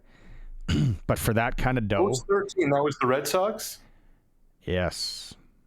So here's the other thing about that, is that first pitch at 8:15, at 4 o'clock outside of Fenway Park, every single bar and every single restaurant's jammed. I don't know anything about that. I was just there to watch baseball. With your scorebook, keeping score. Yes, if you're keeping score at home. I always love that one. Okay, we got to do this on what, Friday? Friday. Because you're doing fancy stuff on Thursday. Yeah, talking to a couple old Raptors, Nick Nurse and Kyle Lowry. So it'll be during the show. Okay, well, we'll chat with you Friday, Arash. Thanks, boys. Coast Have a to good coast. week. 38-9. 38 tonight. Hey, every NHL team's playing tonight. Talk about Sprinkletown when I get home. Woo, yeah. Big boxing games left and right. Okay, Friday, Arash. Thanks, buddy. Coast to coast with Arash Madani for Brian Golly, Smart Investment Solutions. Take a quick break here. If you're watching the stream, sportscage.com. And as always on 620 CKRM. Welcome back. The all-new Sports Cage. Barney, Shynkaruk, Chris Harris, Curtis, and Colson. What are you chuckling about over there? Just looking at my list of the obscure sports, television sports, and just some of them are so ridiculous. It's just boggles my mind. Makes me chuckle. If you're just tuning in, we were talking the first segment. It was an absolute runaway. Dave Thomas is on. We're having some fun. Just because every single NHL team is playing today. Like, there's a game on right now. Washington's up 1-0 on Philly. There was already a scrap in this one, watching it out of the corner of my eye. Every team is playing. Like, the access we have now to watch sports in 2024 is unbelievable. So then we were just talking about back in the day, like when TSN first came on, it was amazing because you had like this channel that was just sports. Like, what is going on? But then some of the stuff they played was like, it was Australian rules football, followed by snooker, followed by darts, and then followed by Kiana's Flex Appeal or whatever it was. What was the other one that you were talking about, Harry? The Lumberjack Challenge? Oh, the Lumberjack Challenge. That one? Yeah, no, and I thought you just found another one. Sorry. Oh, Bowling. Well, they're just like some of the ridiculous things that they would put on the air, like underwater hockey, underwater boxing. Get lost. Seriously, it's a thing. Underwater boxing. Yeah. Yeah.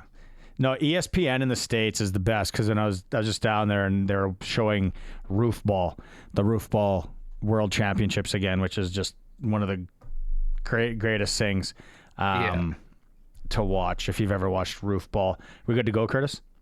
Out on the Western Pizza guest hotline. Perfect pizza, generous amount of toppings all over Saskatchewan. And this guy loves Saskatchewan. He is in Saskatchewan on Thursday down in Weyburn. Jeremy Roenick, Hall of Famer Jeremy Roenick. The last time we talked, I didn't get to say that. We were both bitching and complaining about what's going on. Coming back to Sasky, JR, people don't get this. Like, you actually really, really like Saskatchewan.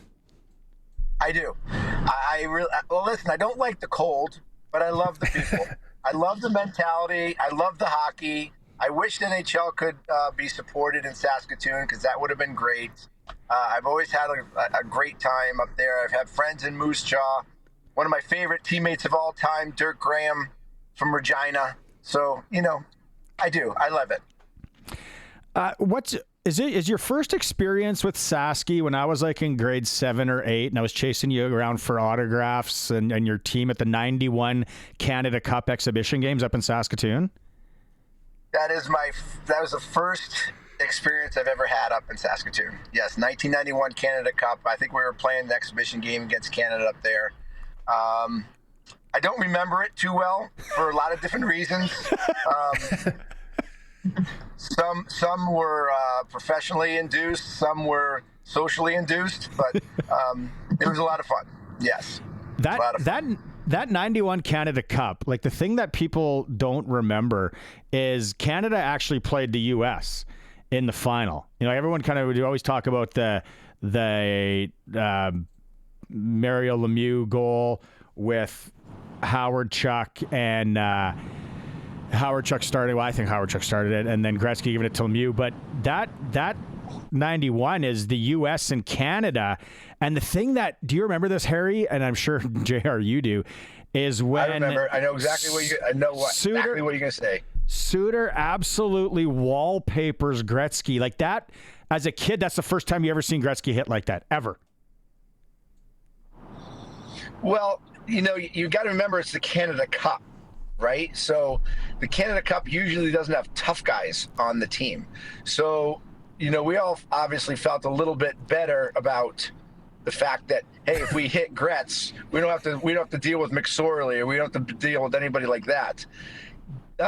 Gary Suitor was one of those guys. He didn't care who you were. He was a in-your-face, very competitive, and a very proud American. And he saw Gretz there, and he says, I'm playing for America, and there's no way I'm not going to represent America the right way and take out Canadian's best player. And that's what he did. And I remember being on the bench and going, oh, shit. Oh, no. Like, we're all in trouble now. Like, I got to look over my shoulder. Chelly's got to look over his shoulder. Hully's got to look over his shoulder, because the beating's coming. And it was it was scary. I mean, it was scary. Hoping Gretz was okay, but we all thought that we were going to be the next to go into the boards and be the next catastrophe. We just showed the video on the stream. If people are watching the stream, I saw it. Like, I thought Gretzky, he was possibly dead. And then he starts skating to the bench, and then he goes down. He's never been hit like that. I don't think he's been hit like that ever in his life. That was such a new feeling for him, and I'm sure he didn't like it. I don't know what Gretzky's pain threshold is, and I don't even think he does, because he never got touched, and for good reason. He just went full scorpion into the boards. Yeah. Oh, yeah. By the way, I got hit like that every game, so that wouldn't have mattered to me. But for Gretz, a little different story. What was the smallest you played in the NHL? Would it have been your rookie year? Like, what was height and weight?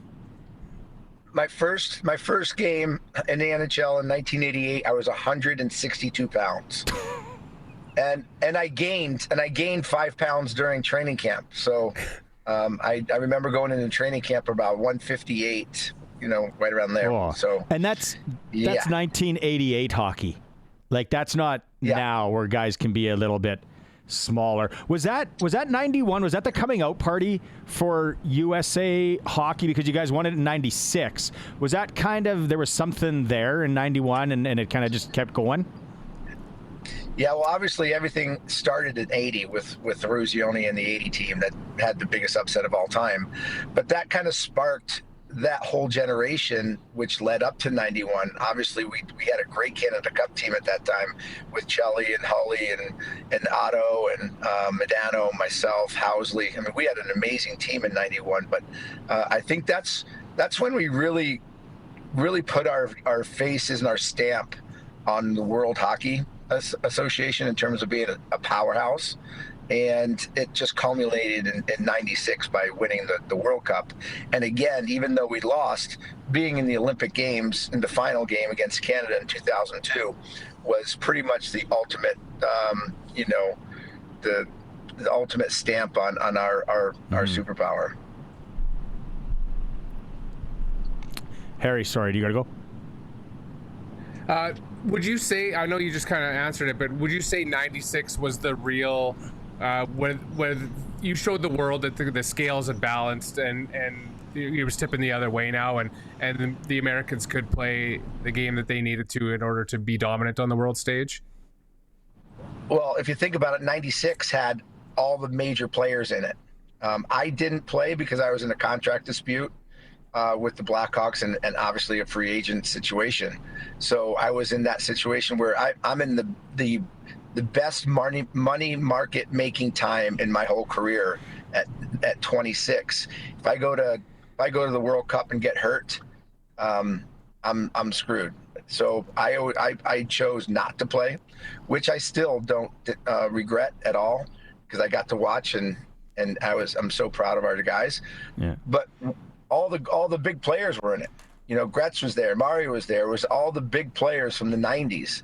In 2002, Gretz wasn't playing in 2002. They didn't have all the players at that time. So, yeah, that was probably the best hockey that has been played between Canada and America ever. And it was because we lost in 96 to the U.S. and then we lost to the Czechs in Nagano. So like Canadian hockey, people were losing their minds, right? And they had to have the summit and all that. But JR, so what do you think about? Yeah, we both had debacles in 1998. Us a little bit more than Canada, but still, you guys were there. You guys went after it though. At least you guys made some headlines after. I appreciate that. Yeah. What? Actually, you knew we were there. What do you think about like Canadian hockey? It's great, but think about, we don't really have any goaltenders going into the Four Nations Cup. Like the U.S., unbelievable goaltending. Finland, unbelievable goaltending. Sweden.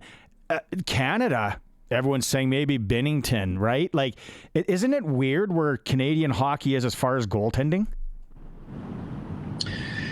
Yeah, it's kind of crazy because it's always been one of its strengths, right? Looking back at some of the best goaltenders of all time, Eddie Balfour, Marty Brodeur, Patrick Waugh, it's crazy to know that goaltending might be the weakest point. The Finns have always had the best goaltenders, right? And it's nice to know that the Americans have come a long way, because some people would say that was our weakness, with the exception of maybe Mike Richter. Mike Richter was obviously a Hall of Famer in my eyes. But don't get me wrong. I'm not going to lose any sleep that Canada doesn't have any quality goaltenders, although I think Binnington is a very qualified goaltender, but not your household name for sure. Have you been following this, and you go back to your days, have you been following this CHL players that are going to be allowed now to go play a little NCAA hockey, and now we're going into that, and just what are your thoughts on that as a guy who's from the Boston area, big college at Eastern Seaboard, and then you went up to Hull briefly as a kid? Yeah, I think it's great, to tell you the truth. I think that it gives young players a much more of an advantage in terms of playing hockey and still having the ability to get a good education. We've seen colleges are putting more people in the National Hockey League year in and year out, and it's always been that that question for players in the United States: do I go to major junior and have probably the best stepping stone to the National Hockey League, the level of play that's most like the National Hockey League? And for me, it's always been major junior. But I didn't go because I would have given up my college status. I think it's a great way to allow a player to get ready for the league if you're in America. Some kids might not have that, that goal of maybe doing, NHL. They don't know. Let's go play major junior. Maybe I will have a chance with that kind of education, hockey education. But I just feel, what's the difference? Like, why is major junior going to be any difference on college? Why are you going to lose your ability to get an education just because you play major junior? College, some people will say, could be almost as good these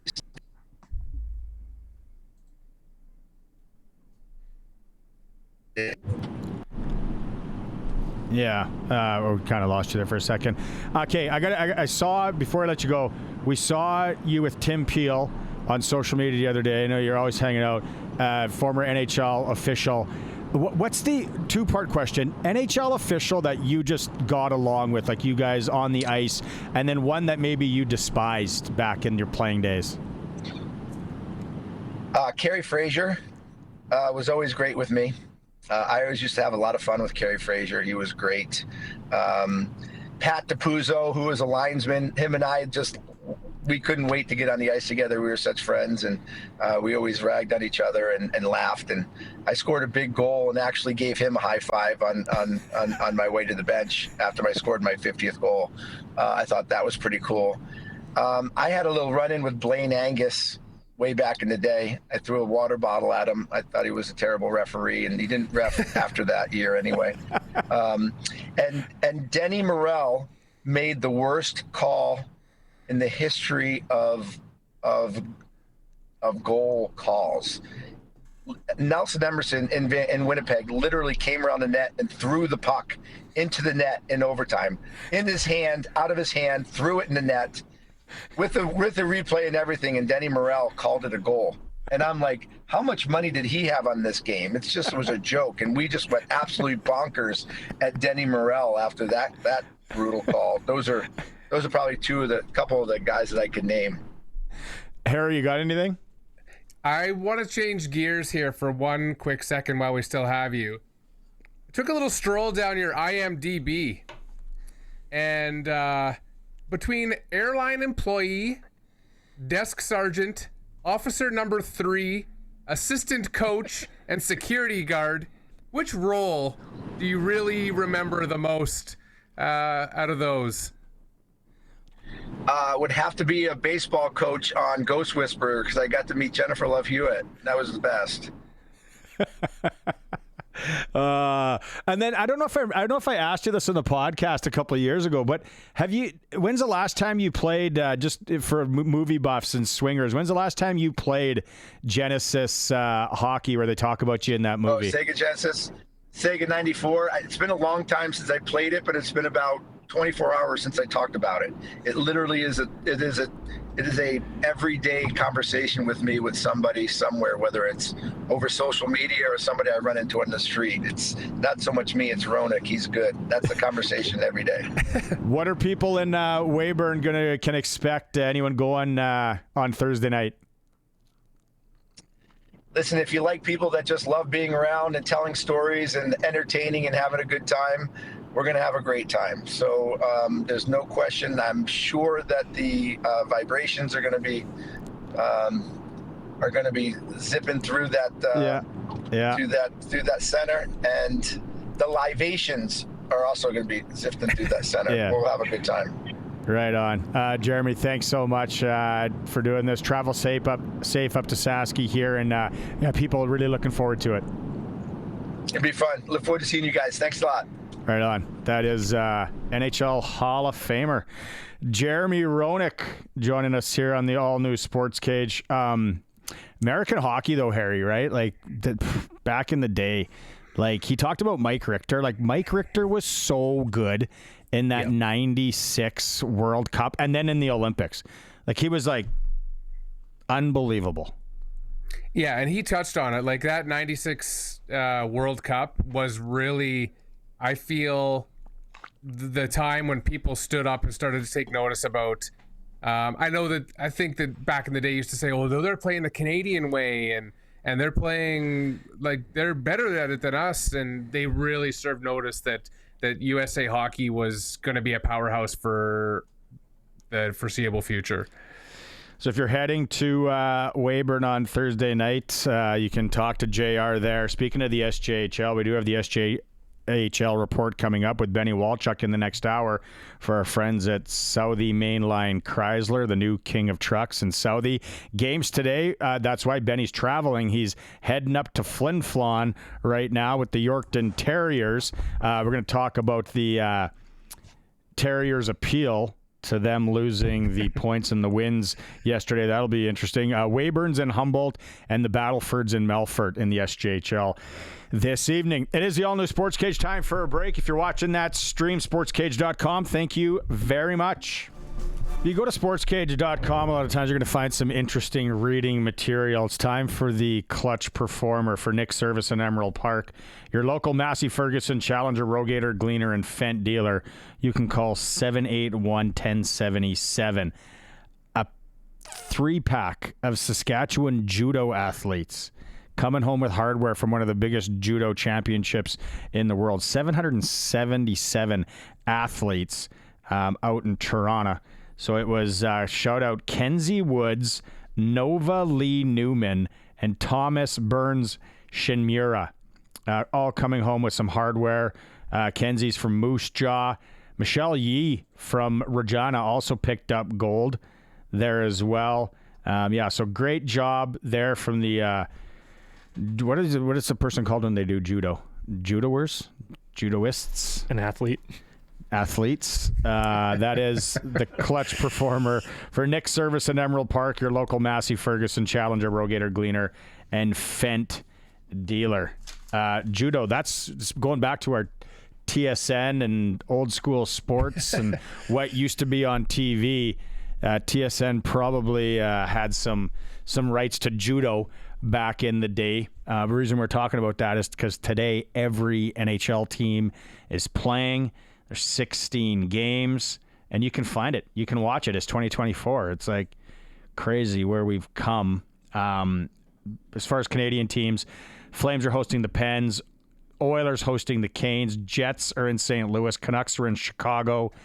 Sens and Utah. The Rangers are at the Canadiens, and the Leafs are at the Blue Jackets. So all that action, it's already started. There's like hockey on all night till almost midnight. You can watch professional hockey if you want to do that and sprinkle on it.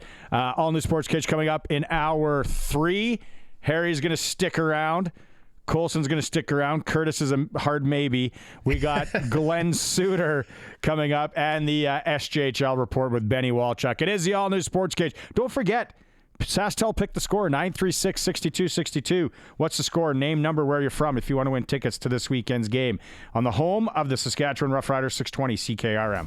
One more hour of the Sports Cage. It has been a super fun show. That first hour where we thought we weren't sure if we were coming back on the air. Oh, wow, what a riot. You can all listen to it in podcast form later. If you missed it, you can go back and watch the stream as well on YouTube. We still are taking, Colson says, yes, we are. We're taking entries still for SaskTel Pick the Score in this hour, 936-6262. What's the score against the Stamps? We need your name, number, and where you're from. Thanks to everyone at SaskTel for that. And then if you're watching the stream, maybe this is the last time. I'm going to hold it up. What am I holding up here? Okay, all you gotta say, just say what this is. And then all you streamers out there, we're going to give you 2 tickets to the game, a chance to win 2 tickets to the game Saturday as well. So 936-6262, Capital Ford Lincoln text line. Saskatchewan's #1 Ford retailer. Hey, Harry, you know what we're going to do also later this hour, before, maybe after Benny Walchuk and the SJ report? We got to do the Keniston Super Draft, and I'm going to let you pick a couple of players for the SportsCage team. We got to go through that as well. But let's talk football with our friend on the West Coast. The all-new SportsCage with CFL and Saskatchewan Rough Rider legend Glen Suitor is brought to you by Quality Tire. With 9 locations across Saskatchewan, visit qualitytire.ca. Glenn, how are things going over there? I tell you, I'm really curious to get your thoughts on this. Rider stamps. Riders are going to be scoreboard watching. As a player, like, I know they're saying, and Harry and I were talking about it earlier, like, they say the right things. It's like, no, it's, we're professional. It's a game. We're not going to be paying attention. Yeah, you are. You are watching this game, and you should be. And then the second part to it is, should the riders rest most of the horses if things don't go the way we need them in Montreal? Well, the reality is you can't rest too many guys with the limited roster sizes. I mean, you can rest a few, and certainly anyone who might have a little bit of a nick or has just come back from injury and maybe played one game. I think of Olette in that case. Guys like that, maybe you say, let's make sure they're fresh for the playoffs if Winnipeg wins for the semi.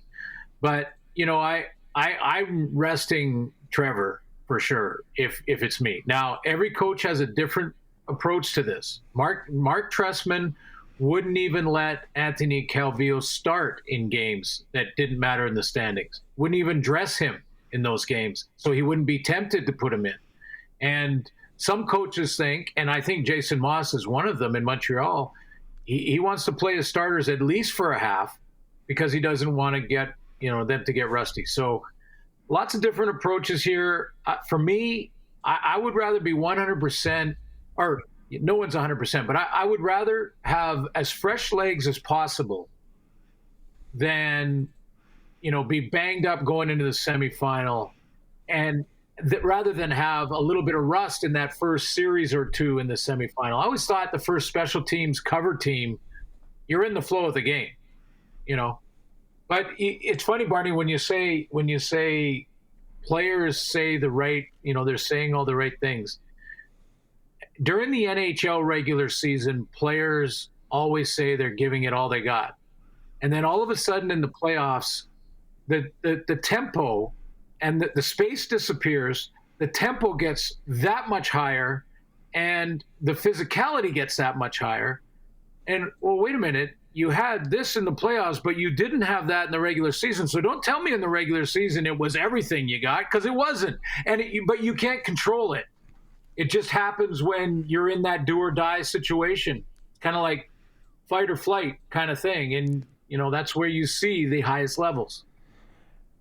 And we talked with Dave earlier. Luke's brought it up. Calgary coming in here. Yeah, I guess, there's guys that want tape or that are maybe hoping for a contract next year. And then there are going to be guys that it's making straight business decisions for that 3 hours on Saturday. Well, I think for Calgary, they better, I've been in locker rooms where everybody's job is on the line. And everybody's job in Calgary is on the line. Everybody. So no matter what kind of season, even Reggie Bagleton kind of guy, no matter what, you better be giving everything you got, because I think there are a lot of coaches, and I don't blame them for this. I think there are a lot of coaches that look at situations like this, and then they really can find out if a guy really wants it or not. Does he really want it when the standings are out of reach? Does he really want it when you're real down in the score in the third quarter? If you're getting blown out late in the fourth quarter, which players have not quit at all? That's the type of player you want, and that's what you want to build around. So, they'll be watching. Management will be watching those guys in Calgary. They're not going to just lie down. We mentioned it before a few weeks ago. We mentioned it numerous times today. You just mentioned it. the way that teams get hamstrung with the roster requirements, is it time for a change for the requirements for rosters to allow things like resting guys, saving guys to happen, or is the system fine the way it is? Well, I think the change that, if it's possible, could happen would be to increase the roster size. I mean, that's the simple solution, and do it with Canadians and Americans, or imports, I guess, because we get the odd one from Europe and things like that. But yeah, I think that can be looked at, or should be looked at. The Canadian ratio shouldn't be messed with, shouldn't be touched. Canadian ratio is not something that is there to protect Canadian jobs. It's there to provide Canadians with opportunities that they wouldn't have if there wasn't a ratio, because it would be so easy, even for a Canadian GM, to go to Texas and do a free agent camp and look at 100 players and say, there's 5 that are maybe pro ready out of the 100. And in order to get those 5 in Canada, he's got to go to every university across the country and find them. There's just not as many, but they're there. This year, we could possibly have the leading rusher in the league and the leading receiver in the league, both Canadian.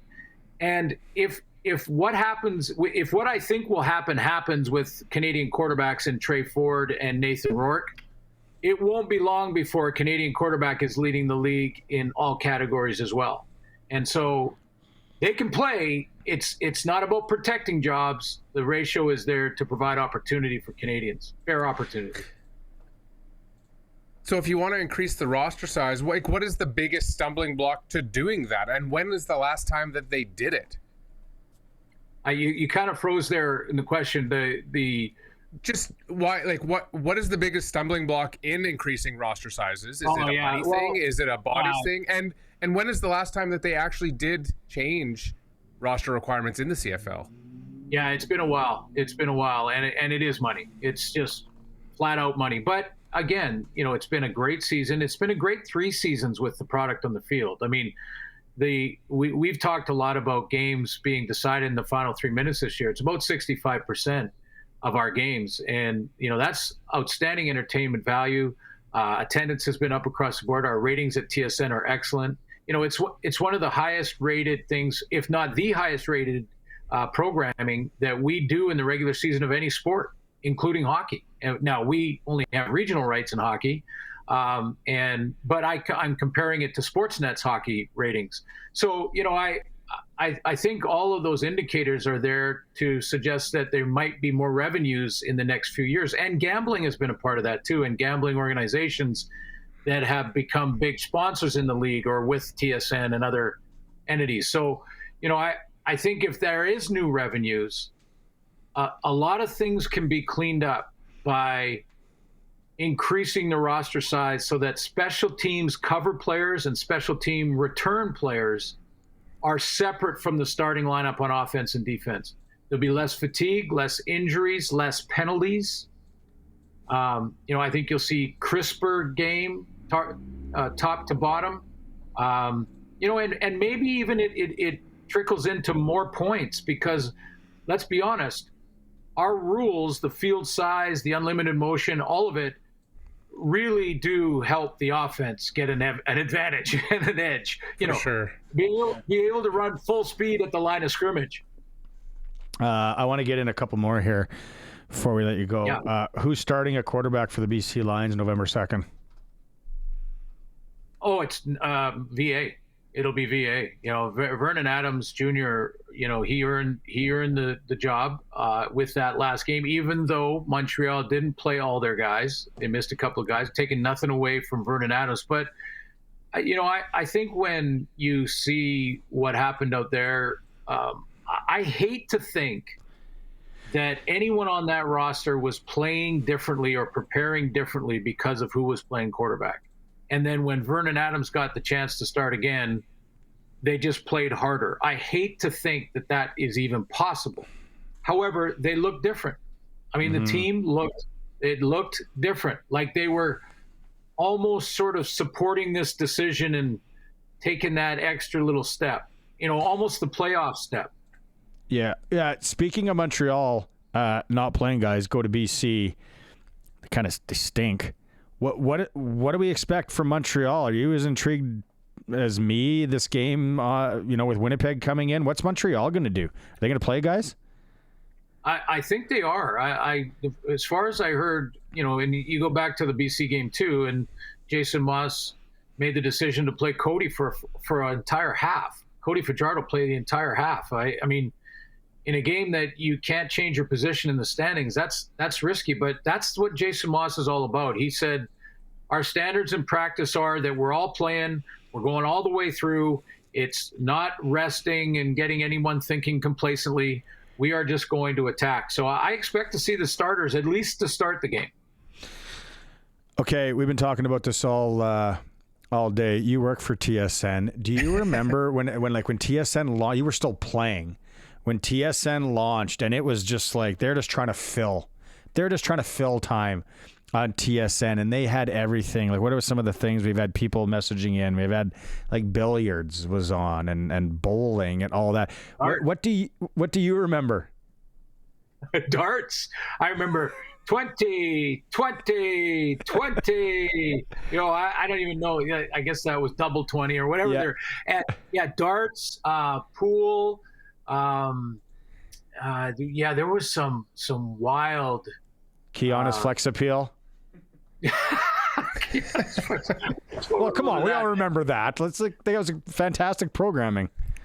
Yeah, no, it's been a long journey, and to think that, first of all, it took a long time for the Canadian Football League and sort of the big players in those boardrooms to believe in TSN to be able to put a championship game on the air and get coast to coast. And by the way, the Eastern playoffs, I'll get Rider fans riled up here.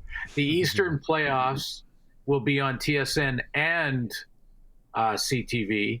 The Grey Cup will be on TSN and CTV. The Western playoffs will only be on TSN. So there you go.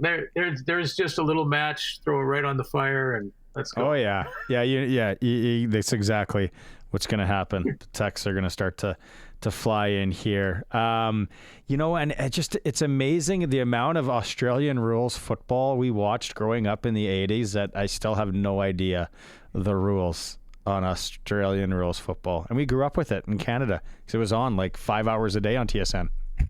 Well, Barney, it's Australian rules rugby or football is one of the examples I use when I talk about how we can just be proud of our own football, like our own American style football, which is the CFL. We don't have to always be comparing. And Australian rules, they're different than the rest of the world in their rules in rugby. Different field size, different rules. I don't even know all the intricacies of the differences, but they're a lot different. But you know what? In Australia, it's the number one watch sport. In Australia, their championship game outrates anything that they put on the air ever. Their stadiums are full, and they absolutely love it and are completely behind and proud of their own style of rugby. And I go, that's what Canada can be with our game. That's a fantastic point, Glenn, because it's Ireland is the same way with hurling. Like, they're the only country that plays hurling, and it's their number one sport, and they do it for free. They have a professional hurling league, but the players who play in it work a day job all day, and then they go beat each other's brains in on the hurling field, and they are passionate about it. But it's just an Irish pride. We came up with the how to expand the rosters in the CFL right now. You just got 5 guys that'll do it for free. We expand it by 5 players. There we go. We figured it out, They're boys. out there. Glenn, all right. I think the boys are going to talk to you Thursday. Thanks so much for this, and have a good one. We'll talk to you next week. Boys, playoffs right around the corner. It's getting tense. I love it. Thanks, guys. It is. It's good. See you later. That is press coverage with Glen Suitor for Quality Tire, 9 locations across Saskatchewan. I don't even think I know what hurling is.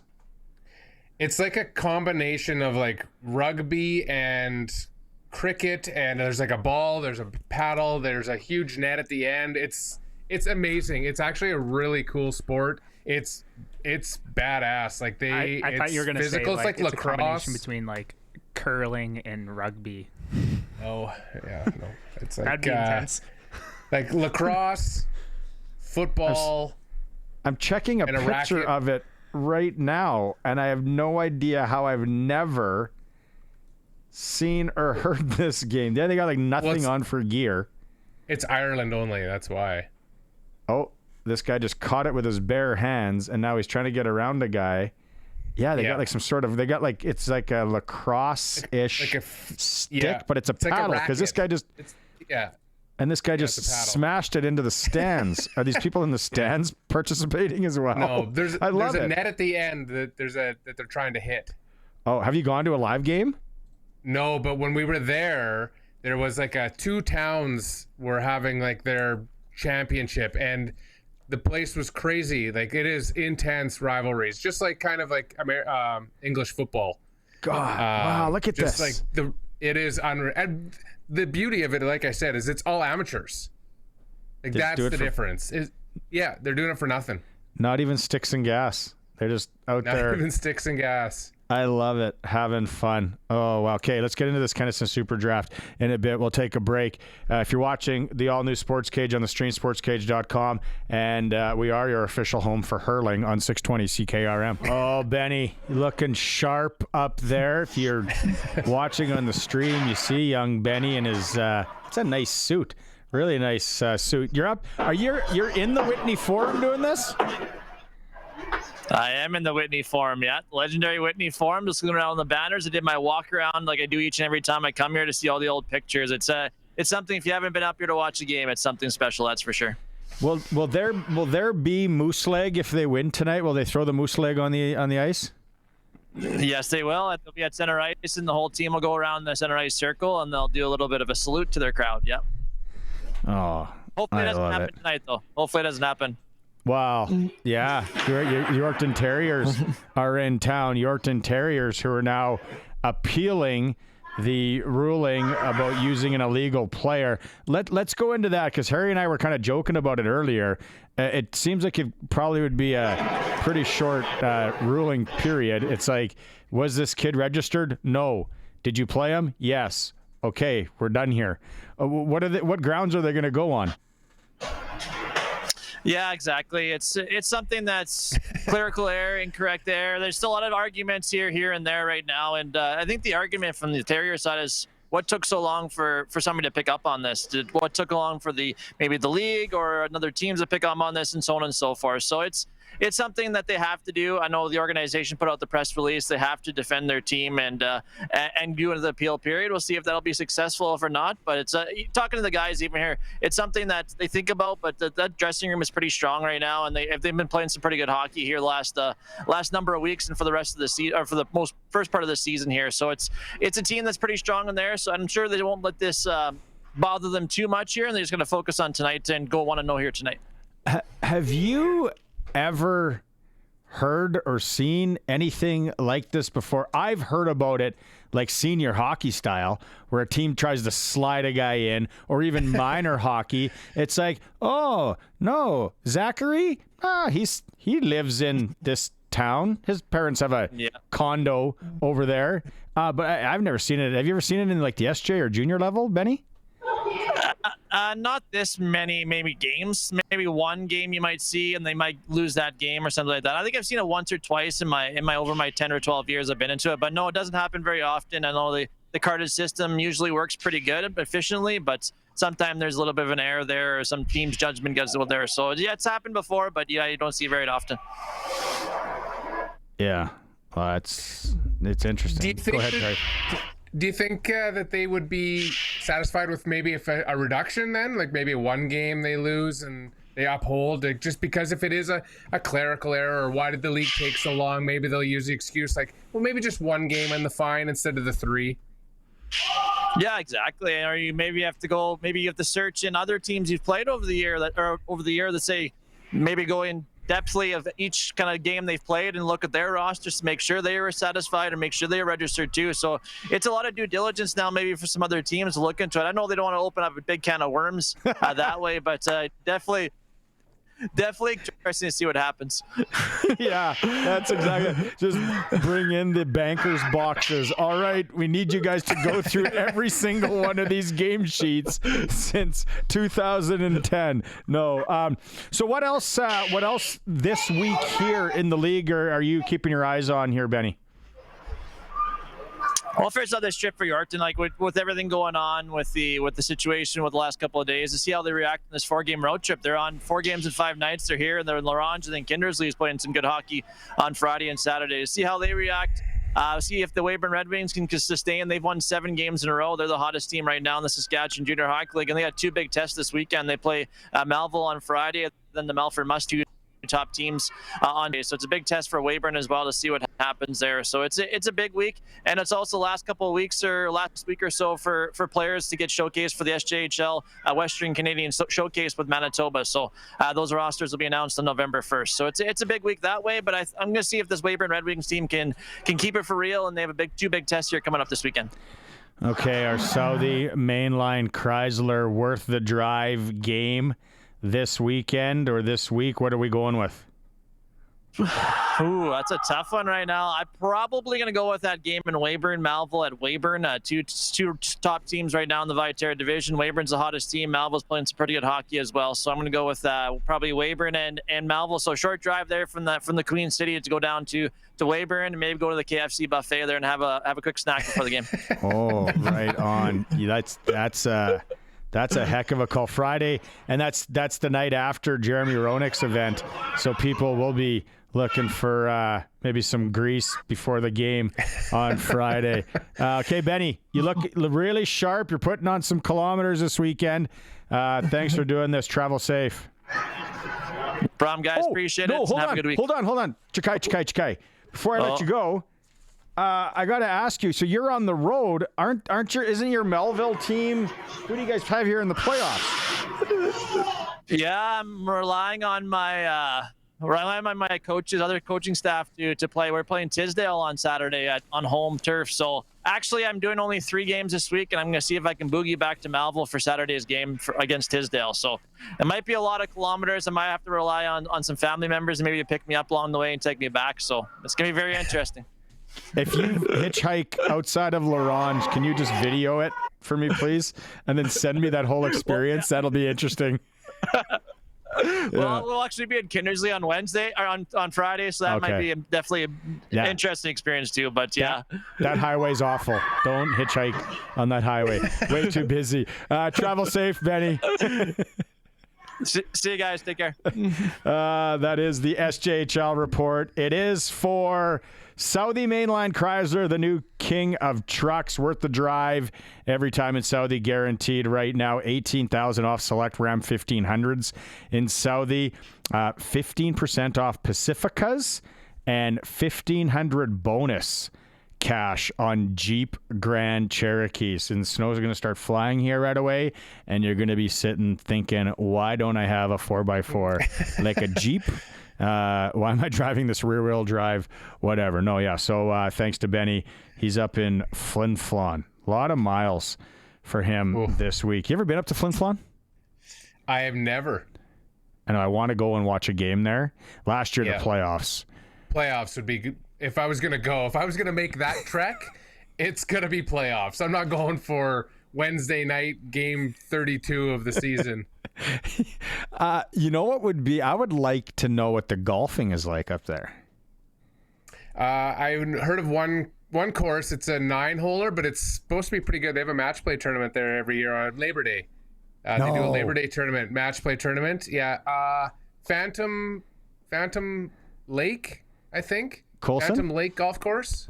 That's the first thing that came up when I looked. So Phantom Lake Golf Course. It's a nice little 9-holer. Oh, a little 9-banger match play tournament. I bet you if you went up in like June, you're getting sun until probably 11 o'clock. Yeah. Oh, Flin Flon. Where life makes sense. No, that's not their slogan. That's somebody else. Swift Currents, wasn't it? It's the all-new SportsCage, streaming live, sportscage.com. Go ahead, sir. I wanted to drop this nugget on you because with this Yorkton situation makes me think of Danny Almonte.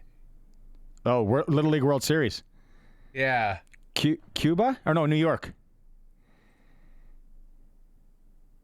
We lost your audio. We got audio issues. Yeah, but I remember that. It was Little League World Series. We'll try and fix Harry's audio here. 2-0 Washington, Philadelphia, NHL. We talked about this earlier. It's crazy in the NHL today. 40 hours of hockey during a 7.5-hour span. Every NHL team is playing. Frozen Frenzy, it is dubbed. Canadian teams, obviously, if everyone's playing, all the Canadian teams are in action. I can tell you that the Flames are home to the Pens. The Oilers will welcome the Carolina Hurricanes. Jets are in St. Louis. Canucks are in Chi-Town. Ottawa Senators and Utah, Rangers and Canadians in Montreal. The Leafs are traveling to Columbus to take on the Blue Jackets. So lots of hockey if you want to gamble. Western Hockey League down the road from where I'm standing right now in Moose Jaw. Seattle is in town to take on the Warriors. The other game in the Western League tonight is Everett and Kamloops. We just talked to Benny Walchuk in our Southie Mainline Chrysler SJHL report. Yorkton, Flin Flon tonight in the SJ. Weyburn at Humboldt. Melfort welcomes the Battlefords.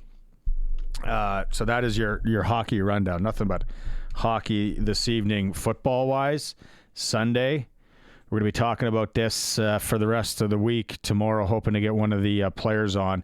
Regina Thunder are in the PFC, or the Canadian semifinal, not PFC. They won the PFC.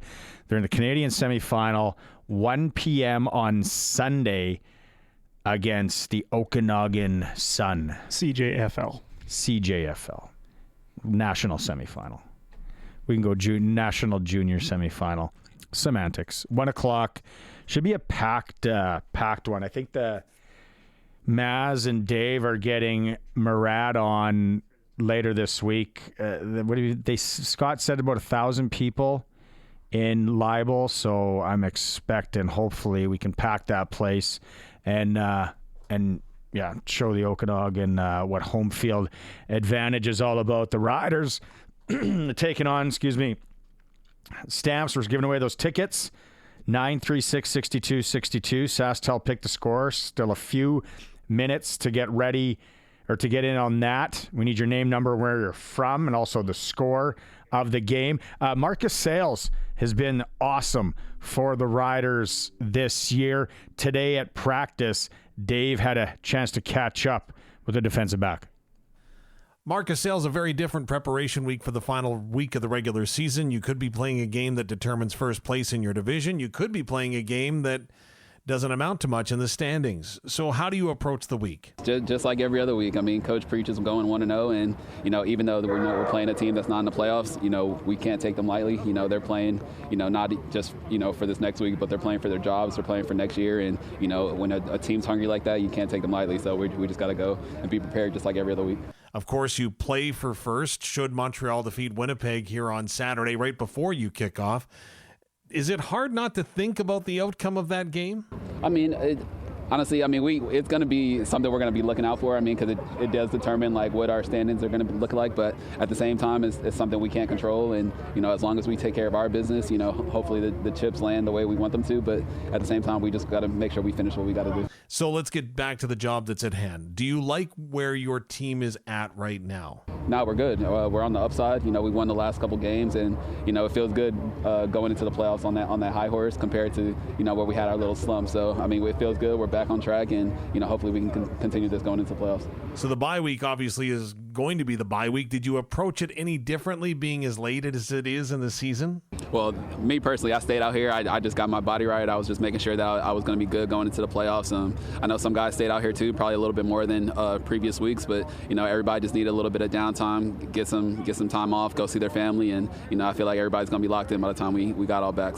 So we've talked before, Marcus, about building momentum heading towards the playoffs. How do you do that? Man, just like I've been saying, keep going 1-0, and just keep telling the guys what else that we can do more, what else can we do extra, because at this point of the season everybody's going to be locked in, everybody's going to be giving more effort, everybody's going to be giving just a little bit more of than they probably would on a normal week. So at the same time, if we can do that and we can get a little bit extra film, a little extra working out, or doing more in the training room, it's all going to pay off. So even though it isn't out of your control finishing first in the West, what would winning the division mean to this team? Oh, it will mean a lot. Just, especially not making the playoffs the last couple of years for this team, and, it feel good for the fans. They deserve it. And, we feel like we're in a good position of, being a good team, being in a position of winning a Grey Cup, and that's going to continue to be our mentality. Our mentality is not going to change. We feel as if, we stay locked in every single week, the Grey Cup is going to be ours. So, we feel like if we stay locked in, and I think it's all going to work out for us. So.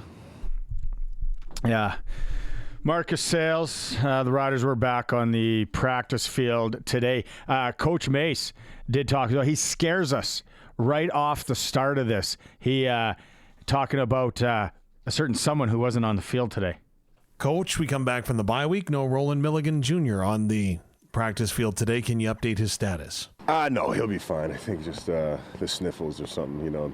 We send people home for the sniffles these days. So, no, I'm just joking. He was under the weather, so we're just playing it smart. Don't want to get anybody else sick.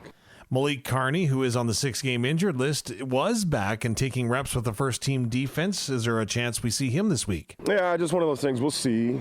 See how he feels out there on the practice field. So, yeah, we'll see how it goes. Obviously, a different week of preparation in the fact that you could be battling for a first-place spot, or you could be playing a game that won't have any bearing on the final standings.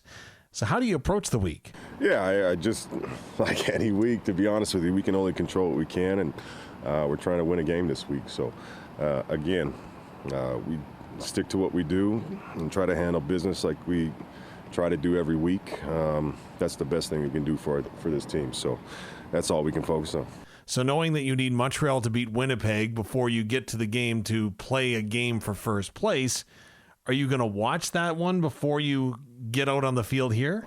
Yeah, I don't know about watching it until, after our game's done. But I'm sure someone's going to tell me.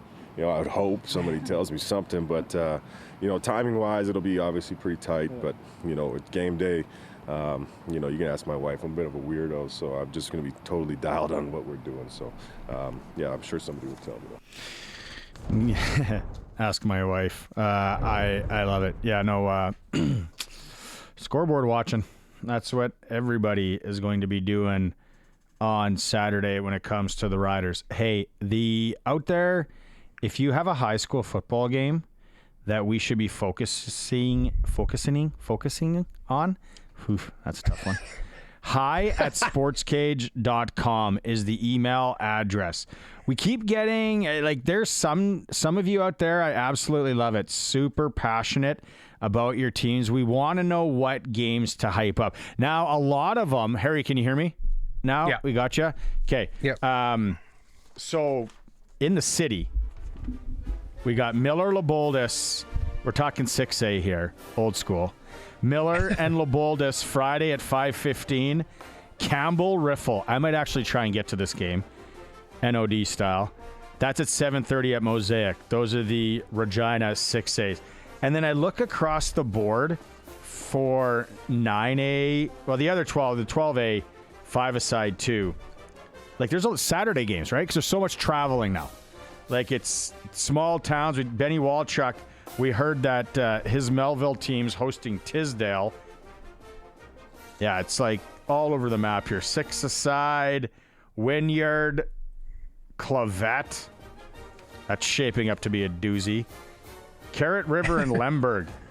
Carrot River's got a bit of a jaunt to take on Lemberg in the 6A playoffs there. So let us know hi@sportscage.com. Which ones should we really be focusing on here Friday for Friday Night Lights? It's brought to you by Regina Motor Products, where you can get $20 off your tire changeover right now at Regina Motor Products. They love supporting their high school football and Saskatchewan. Still a few minutes left, Colson, for people who want to win tickets.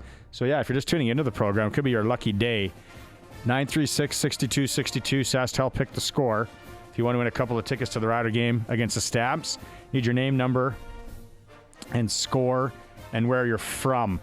Send that in. And as well on the stream, what is this? What is this thing? I'm holding up something to say what that is, and then we're going to give away 2 tickets to people watching the stream as well. Hey, reward the people that are watching the stream. That is a cool 100%. Cool little nugget. With all this hockey going on, let's take a quick break, and then you and I are going to come back, and we're going to talk Keniston Super Draft. Sweet. It is the all-new Sports Cage. If you're watching that stream at sportscage.com, and as always, we are on the radio at 620 CKRM. Welcome back, all-new Sports Cage. It has been a fun show. That first hour, if you want to see a couple of idiots go at it, wow, was that something else? I'm actually going to say 3 because Colson, I'm throwing you in that pot there because you were the one that kind of... You're feeding the misinformation. He's the one who started it all. He's the catalyst. He is the catalyst. It's a Tuesday.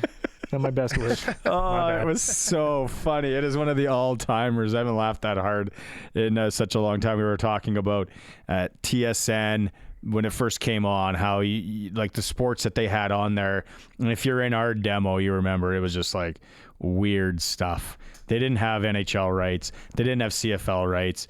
They didn't have NFL, definitely. They were just filling it with billiards and Australian rules football and nothing but flex appeal. Kiana's flex appeal. That's right. Did you ever look it up? You ever watch? I'm going to challenge you to watch an episode tonight. Kiana's flex appeal. What did you say? Fishing, Harry? Yeah, Bob Azumi's Real Fishing Canada. Yeah, I don't remember, but I know who Bob Azumi is. Yeah, he had his own. It's funny because there was always the controversy with the fishing shows that they had the fish in cages and that they would release them and they would catch them so that they didn't have just 5 hours of them just sitting in a boat BSing. Dog kennels.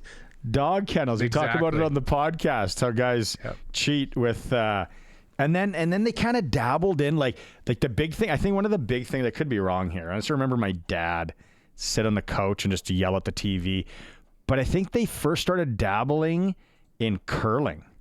Like CBC, like Don Whitman here at the Briar. But then TSN really, I think, started dabbling in the curling thing.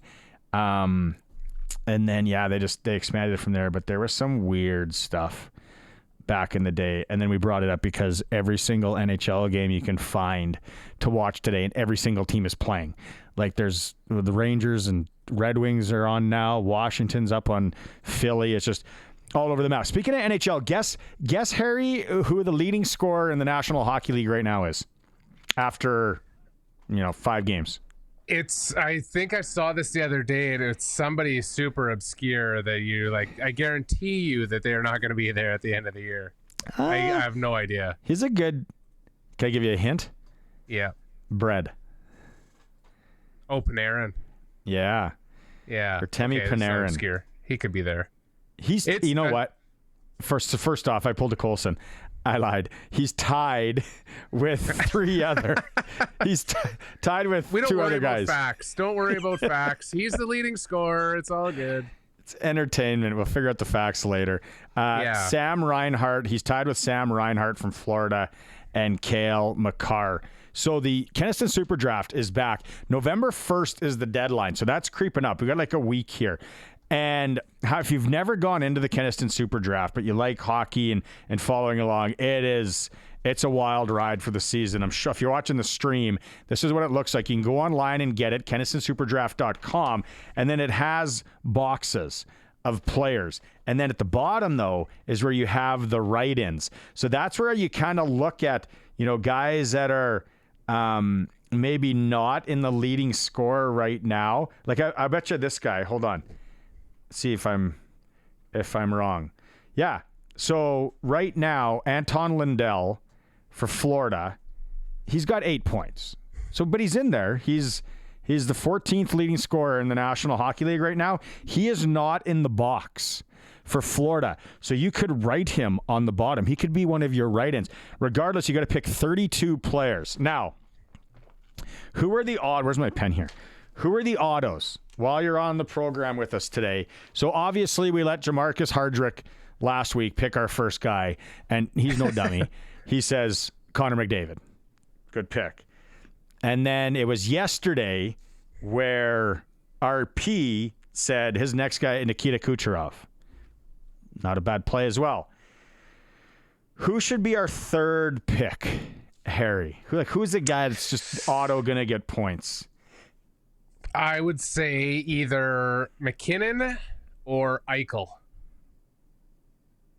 Let's take them both. McKinnon still plays for the Colorado Avalanche. There he is right there. And Eichel for the Las Vegas Golden Knights. Jack Eichel. He was on that show. I didn't mind. I didn't mind him. Yeah, he got a good deal. Like he's talking about, I loved Buffalo and it's where I started and all that. And it's like you could hear the door slam from the HBC Arena or whatever when they said Jack Eichel has been gone. It's funny because when I was watching it, when he was doing his presser in Buffalo and he's talking about the coach, he's like, coach's coach. Like you could just see that he was dead inside. That he was just like, they had beaten every last ounce of life and zest for life that he had left in him. And once he left, he was just like brand new, like Brooks and Dunn style, brand new man. Heavy Ronnie Dunn. I know. He had that neck issue. And I think everything worked out. It's like, no, I'm going to go over to Switzerland and get a guy to look at it, and then over to Kazakhstan, wherever he went to get people to look at his neck. And then they couldn't, they became at odds, and it was like, we got to move this guy. And it's not like, hey, we're going to move him to, Calgary or Ottawa or somewhere. It's like, hey, go to the best team in the league, by the way. Yeah. The thing I find funny about that, too, is you're in Buffalo, New York, right? There's 8 billion people on the planet. And you're going to tell me that as doctors in Buffalo that you know everything there is to know about this neck injury, that he can't shop around and get another opinion from some clinic in Bern or in Milan or somewhere. There's not somebody in the planet that knows, especially specializes in this type of surgery. And you're like, nope, our doctors, they recommend this and that's it. Like Buffalo really screwed themselves over the way they handled that whole situation. Yeah, it's tough being a Sabres fan. Okay, so we locked in those two guys on our Kenniston Super Draft. We'll be playing this for the next week and a half. We did learn what's Flin Flon's slogan? Where life makes sense is swift currents. Curtis, it was Flin Flon. Curtis can't even hear me. Right the wild in the water. The wild and the water. The wild and the water? I think that's wild in the water is Flin Flon's town motto. Sorry, I didn't want to answer. I don't give out false information like Colson. Appreciate it. Erroneous information. Harry, thanks so much, buddy. Colson, as Curtis, always. Good job. Go back and listen to the podcast if you want an absolute laugh in hour one, or just send hate mail. Either or. It doesn't matter. I'm back tomorrow. It's been fun. Talk to you again, SportsCage people.